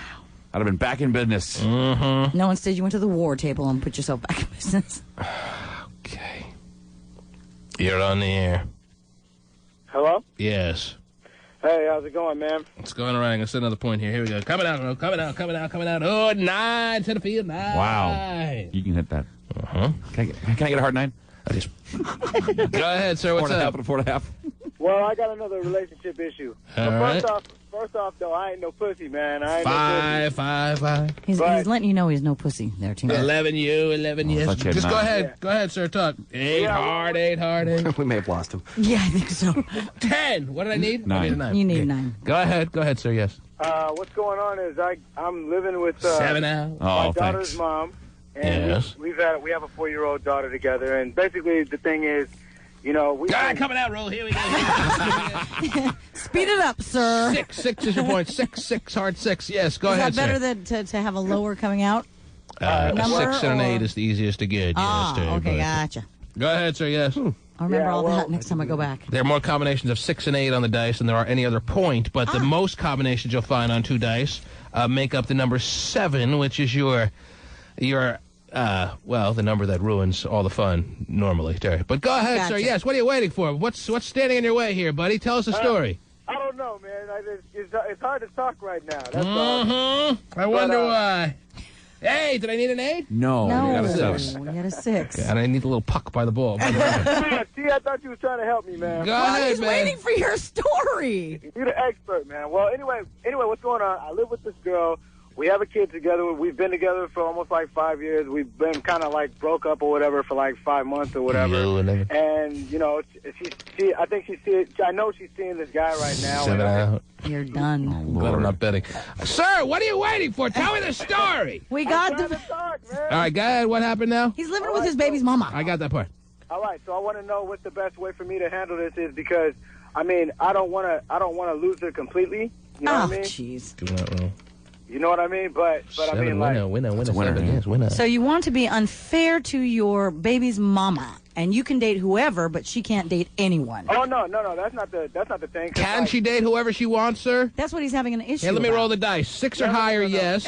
6 or lower. She has to be faithful, and you can screw whoever you want. But- Hang on. No, Let's see what we got here. He says he doesn't want to lose her completely. We got well, a 10. That means she's screwing around like a hey, mad dog. spanking. Okay. You don't win that at the table. What are you saying, sir? I'm not saying that I'm screwing around with anybody. I'm saying But that you want to.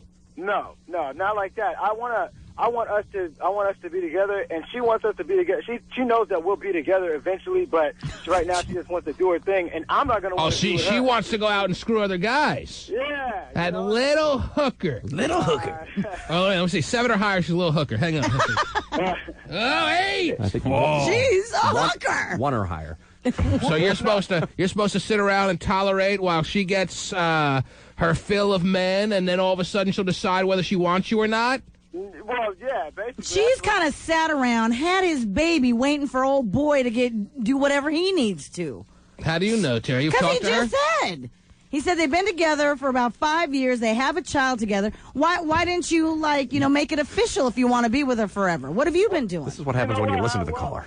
Well, Terry, I could chalk that up to like being just young and not ready to handle. Do you everything live at together or first. no? Yes, they live together. We live together. Have you had sex with other women in the time you've been living together? Yes or no? Be honest. I don't know if you're lying. I'm not gonna lie, man. Yeah. How many other women have you had sex with? Just one. Did your wife know about it, or Not a wife. She's not a wife. Did your girlfriend know about it, or what? She knew about it. All knew right. about it, So but now she wants to have her one or more than one. I don't know. See, that's the thing. The thing is, right now, I'm dealing with the just one. You know what I'm saying? I'm dealing with the just one. Mm-hmm. My whole thing is that, what can I do to get it, to stop it before it goes any further? Because I'm not going to want it after it goes further. Tell her she could have one, but that means you get to have one too. But then you take 5. He's already had one. Then you take 5. She's already had one, though. So I mean, she's had one. What's the best way for me to go and try to just get this whole thing wrapped up? You know Sir, what I'm saying? honestly, it seems like it's almost a game of tit for tat now. I love her tits, but. I think that this is a situation that, yes, you hopefully can go on to be civil friends to one another and be great parents, but I don't think this relationship long-term is really going to be working out. No, Is that right? I think the handwriting is on the wall that you and her, as hard as you try, all the baggage is being, as we speak, accumulated. Over the long haul, you and her are going to have a tough time making a go of this. Now, I'm not saying maybe it's not worth trying, but it doesn't seem like success has got a real strong possibility here. Almost like trying to get a 10, a hard 10. not gonna happen. Probably an 8 or a 6. I'll tell you what, sir. Pick a number. If I roll it, then I'll change my opinion. Pick a number between 1 and 12. So that's how his 7. relationship is as a number. Oh, he picked a 7, the most likely roll when you roll the dice one time. Let's see. If he rolls a 7, then maybe I am completely off target on my evaluation of them. If not, then like always, like usual, I am 100% correct. I think the odds are really stacked in your favor. Well, let us see. Let us see. You want a 7. You want a 7. Let's see what we got here. It's a 6. The burning bush has spoken. With the burning bush. Huh? Coming out, roll, get somebody out in the hard way, everything works, everything's going, here we go. Oh, it ain't easy, what have put. I'm gonna get harder, give me a harder. Yes, I do. $10 on harder. You had half of it. Setterfield, looking harder. That's a 5, not an 8, 5. So is that going to be your next career? Yeah, that's what I'm looking for in my next career, Terry. You do that very well. Thank you so much. I don't even know what I'm saying. You're on the air. That's why you do it so well. Hello? Hello? Hello? Hello? Yes. T-Man? Yes. Okay. I've been living a double life for about a year and a couple of months now. Double life, like a couple of 4s. Listen to her now. Yes. I just rolled an 8. You did? 8, winner! 8 easy, 8 easy. Everybody wins. Okay. So you're living a double life like Steven has a double chin. Is that what you're saying? Well, yes. I'm married and I've been seeing somebody now for over a year. You've been having sex? I left my husband for about a month, and then I moved back in because I decided that I didn't want to be with this other guy. So your husband thinks everything's fine. Your husband thinks that you are a faithful, good wife, loyal and loving, and the reality is that you're meeting a strange man 6 times a week for extra sex. More than 6 times a week. Whatever. Sure. I mean, Don't call and lie to me, all right? There's no way a married woman can meet a man more than 6 times a week for sex. 6 is the max. I'm going to stop by his house before work I'm not going to say when, but every day for about an hour or two. And, that's when So you work 7 days a week? Is that how it's more than 6 days a week that you have sex with this man? Well, on the nights I don't work, I go out. What does this man do? Does he have a family? Is he married? Is he a single man who lives alone? What's the deal? Well, when I first got with him, he was married, and she left to another state, and so it's been me and him. I mean, I know his children, his mother. His mother loves me. Whatever. And your husband knows nothing about this? No, and now I just recently got back with this guy, and I don't know if I should stay with my husband or be with this guy, because I love them both. Mm-hmm. Torn between 2 lovers, huh? Oh, boy. Feeling like a fuel? But I have great sex with this guy, and I don't have that at home. Easy. Take it easy. Don't lose a gasket. It's really what relationships are all about. You have horrible sex with your husband and great sex with the man on the side. Very typical. But I also have me and the other guy have a lot of things in common. Me and my husband don't. We don't do anything together. We don't have nothing in common. So why are you still there? Mostly for the children, but... Who has a bigger donger? Oh, my God. The husband or the man on the side? The husband does. The husband has a bigger donger, and yet the the sex with the man on the side is way better. Donger. Well, yes, and I'm... No woman wants a man that's too big. Wait, let me roll and see how big your husband's donger is. Hang on. How old are your kids, by the way? 8. Easy 8. He's 8? I don't want to say that because I don't want to And give the man on away the who I side? might be. The man on the side. Well, but are they real young? Or Man on the side's at 11. Or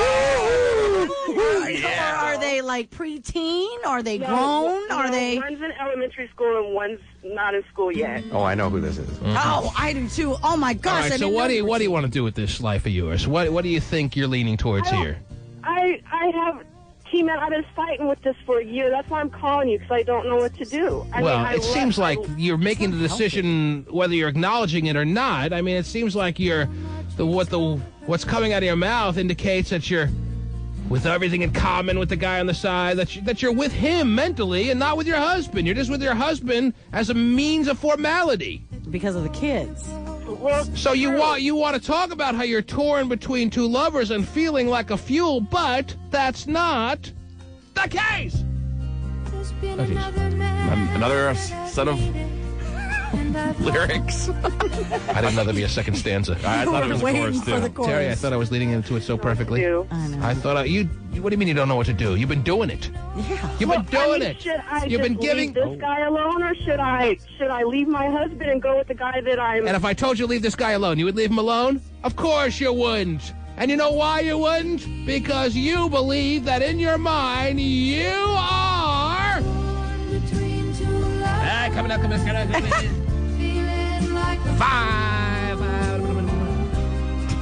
Can I make a comment on the things that she's saying? Breaking all the rules. Awful. What's interesting is this woman has 2 kids and hasn't once mentioned. I mean, yeah, she wants to stay with her husband because of kids, but even if she were to leave, she makes it sound like it's not just for herself and her kids to make it a better environment. Oh, geez. She's just worried about her. Well, Jay, got to look out for number 1 in this world. Well, I understand that. So I assume she's going to leave her kids with her husband. And because she kind of has already met her second family. Are you going to ever tell your husband about this situation or no? I think I'll probably go to the grave with it. Really? Well, yeah. That's kind of hot. Why? Yeah, if she tells him, she may go sooner than she wants. That's what the boyfriend told me. He said I'd take it to the grave, and he's right. Speaking of hot, are you hot or no? I don't know. Ask him. I'm asking you. You know how hot you are. Are you hot or not? Oh, he's there. The boyfriend is in the car. Yeah, she's fine. Are you with her right now? Yeah, I'm with her right now. I'm sitting next to her. You giving it to her good, huh? Is this the one with the small donger or the... No, this is the small donger. Yeah, she said you have a real small donger, but you're really good. How do you make that happen? It's about 6.5. Oh, man. Small? He was like, whoa. Wow. All right, man. Well, keep up the good work. It's a perfect situation for you. Confused woman, married. But does he want to be with her? I'm a single dad, too. I'm a single dad. Sir, do you want to be in a relationship with her permanently, or you're really hoping that doesn't never happen? Yeah, I love her, too. No, sir, no. So be honest with me, okay? Pretend like she's not hearing this. Let's talk code. Do you really want to be with her permanently? Do you want her to leave her husband? Say... Yep. What? He said yes. Oh, I can't. No, that's not true because you told her to take it to the grave. No, I told her she would. I don't think she'd ever tell him. If she tells him, then your relationship is over. Sir, are you about to have sex? Are you about to have sex in the car with her? Give her one. Give her right now. Give her a good one from me, dude. With your little donger. Yeah. With your little pee-pee. Has she done stuff with your family, your kids, your mom, and everything? That's gross, Terry. What kind of orgies are you into? Would you stop? Taking in the mom. Mm-hmm. No, but that's what she said, that she's met the mom and they do stuff. So she's she's going to leave her husband and children and start her life with the real family that she wants, it sounds with like. With this guy, and he doesn't want I can't leave my children. I love my children. Well, but you haven't said anything about so really... Terry, when she has affairs on her family, she makes sure to keep her children in mind. Right. The thing is that really, it's not healthy to be in a bad relationship when you're not in love with your husband just for the kids. True. Well, you don't love your family if you're doing. Well, also financially, my husband does much better than this guy. So this guy next to you has a small donger and doesn't make crap. Wow. Wow, he must be feeling good about himself. Yeah.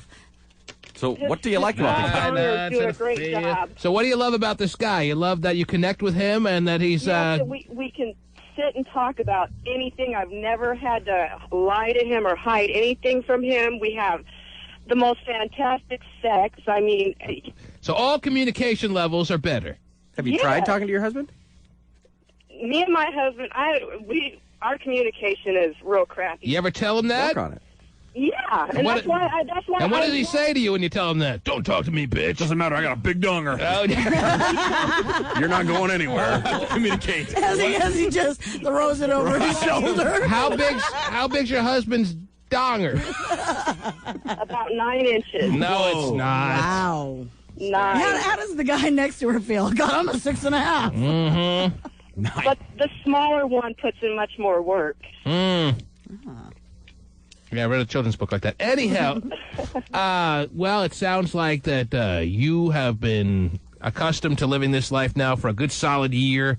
What's another 30? At least you have money, right? You'll have money. You'll have one big donger that works okay, one little donger that works extra hard and makes it happen. And it seems like the best of all worlds. What happens when your husband finds out? Well, then I guess my choice is made. I'll be with the one that has better sex. Okay. 7 out. Yeah, that's exactly right. All right. What kind of answers are you looking for? You want me to tell you to pack up and leave your family? If you were in this situation, considering what I've told you, what would you do?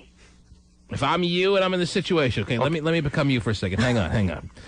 Spread your... So you got a big donger and a little donger.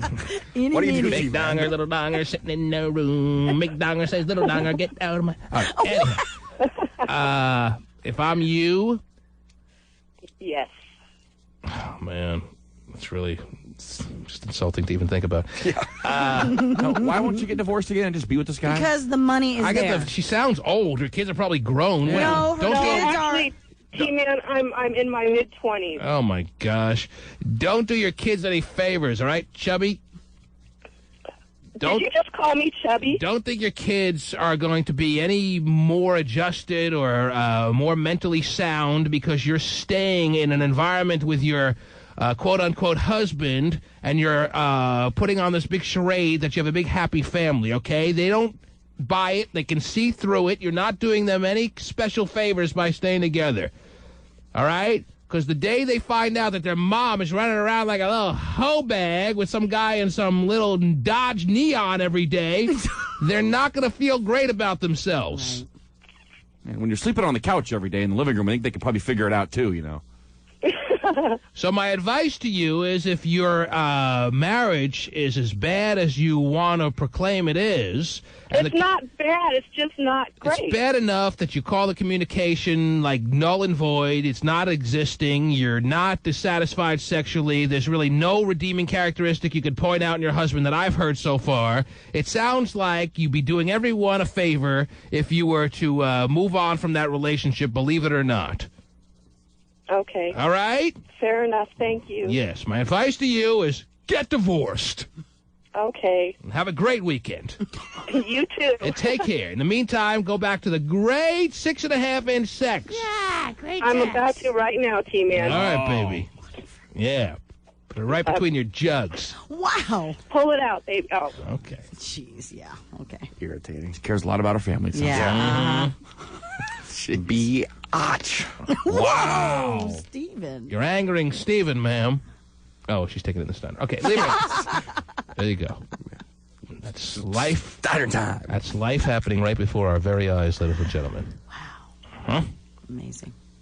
Yes. Well, you have a nice weekend. See if you'll roll a 6. You want a 6, Steven? I do. Come on, 6. Hard 6. Oh, 5. Oh, wait. The T-Man.